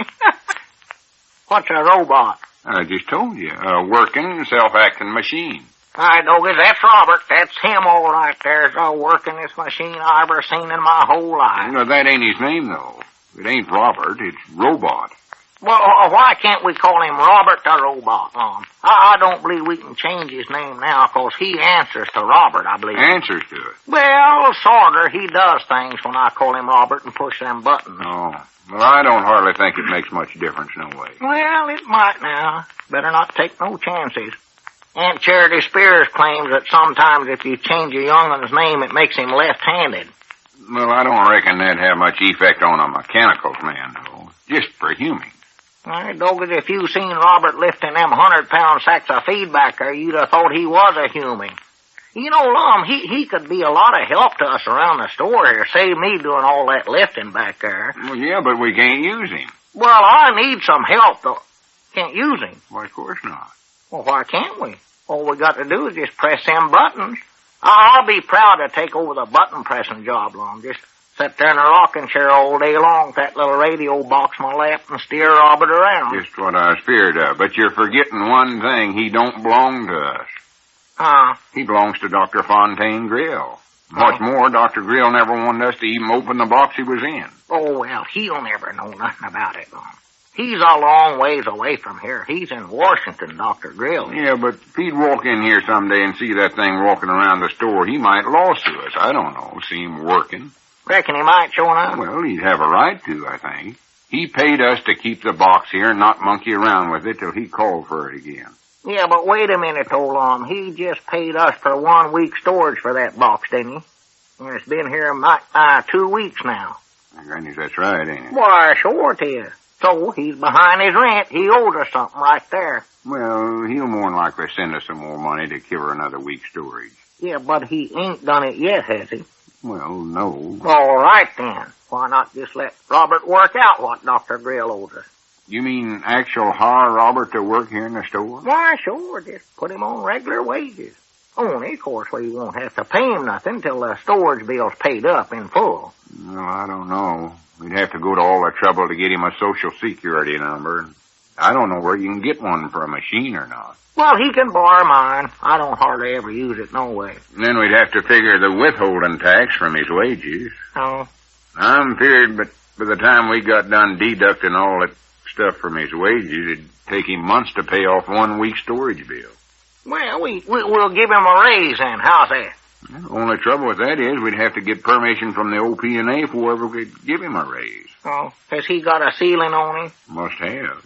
Well, maybe he wouldn't come under that long as he ain't actual a human long. He's just a batch of metal. Yeah, come to think of it, he'd more than likely come under the little steel formula. Well, I'd say he'd come under the big steel formula. He's bigger than every human I ever seen. And then another thing we'd run into is the child labor law. Child labor law? Yeah, we'd run right smack into that thing. How come? Well, you can tell by looking at him how shiny he is. He couldn't be more than a year old. Oh? Oh, they'd clamp right down on us, just sure as the world. My doggies, for just a year-old young'un, he's the strongest thing I ever seen. I never seen a year-old baby could pick up a 100-pound sack of feed and carry it around long. I don't believe I ever did either. No, we got something right there if he can't do nothing else. Yeah, we could paint some wrinkles in his forehead and get him a gray wig. I don't believe they'd ever know the difference, Long. Take a hammer and pound up his legs and arms to where he'd look like an old piece of junk. No, we can't do nothing to ruin him. Don't forget he ain't ours. No, I think we'd be better just take him apart again and put him back in that box. Put him back, huh? I hate to put him in a box. Well, I hate to do that too, Lum. I've sort of got used to having him around the store here now, or around the feed room anyway. I just don't believe I could bring myself to take him apart, Lum. That wouldn't seem right. Besides, that's hard work, unscrewing all them bolts and everything. Well, I can't help it. That's the only thing. Wait a minute. Here comes Cedric up out there. Maybe we can get him to help take him apart. Well, Lum, couldn't we just keep him together another day or two? I want to bring Elizabeth down here and let her watch him lift them sacks of feed. She always complains. What was that, Cedric? That's what everybody in school's saying nowadays. Hello, characters. Oh, now, what does that mean? I don't know. How's Robert? Oh, you know about him, Cedric? Well, I ain't met him formal, but Mr. Grandpap was telling me about him. I'm just dying to see him, get acquainted with him. Well, I don't blame you. Might get him for one of my chums. Oh, he'll make you a dandy, Cedric. Yes, sir. I want to see you and him wrestle. That's what I want to see. Well, I don't want to wrestle with nobody. Well, you might learn to like Robert. Come on back here in the feed room. I'll show you the out-captainest thing you ever set eyes on. He can pick up sacks of feed, Cedric. Can he show enough? Oh, he can do it. Come on, I'll show him to you. Oh, wait a minute. Here's some mail for you, Mr. Lum. It's a postcard from that Mr. Grill. Mr. Grill? Grannies, I thought we'd be hearing from him. Oh, me, I hope he ain't paying up the storage. What did he say, Lum? Oh, wait just a second. Says, Dear Mr. Edwards, sorry I haven't contacted you sooner, but have been delayed here in Washington. Well? Please keep the box another week. Am short of cash at present. Hooray! So we'll have to send you storage money later. Hot dogs. Thanks for your kindness, Dr. Fontaine Grill. All right, doggies. That's the best postcard I ever seen. Now we can put Robert to work. Well, I don't know. Maybe. All right, doggies, now you're talking. Hey, Robert, you're hard. All right, doggies, you're hard. Well, you can't whore a machine, can you? Yeah, this one you can, I think. Come on, Cedric. I'll show you what he can do. Come on back I'm here. dying to see him. I'm right with you. He's right back here, right through this door here. Now, there he is. See him? Well, I'll be doggone. He's a big feller. Yeah. Robert, this here Cedric Weehump. Oh, how do you do, Mr. Robert? Pleased to make your acquaintance. Can he shake hands? Well, he more likely can. I ain't figured out which buttons to make him do that yet. Which button? Yeah. See this little radio box here? Oh, is that what that is? Yeah, you just press one of these buttons here to make him do different stuff.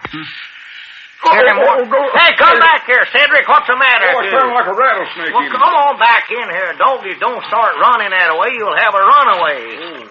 You keep getting scared of everything like that, I'm going to have to put a rope and a weight like you used to throw out of a wagon to keep a horse from running away. Look at his eyes light up there, Cedric. Yeah, I'll be doggone. That's electricity. Boy. Now watch, Cedric. I do know. He's bending over forward. Yeah, watch him. Look at him there. Now watch him grab hold of one of them sacks there. See, watch him. Oh, he missed it. Yeah, well, them sacks wasn't quite in the right place. Here, you hold the box while I move the sacks. Yes, Mom, I'm dying to work him. Yeah, I'll fix it. I'm going to move it right over here. Now, is that better, Robert? All right, Cedric, push a button, the third one from the left there. Yes, Mom. Just in here. There, that's... Hey, Robert, let go of me. Mr. Edwards, Robert, put me down, Robert. Cedric, push a button. I don't know which one to push here. Robert, you're squeezing the breath out of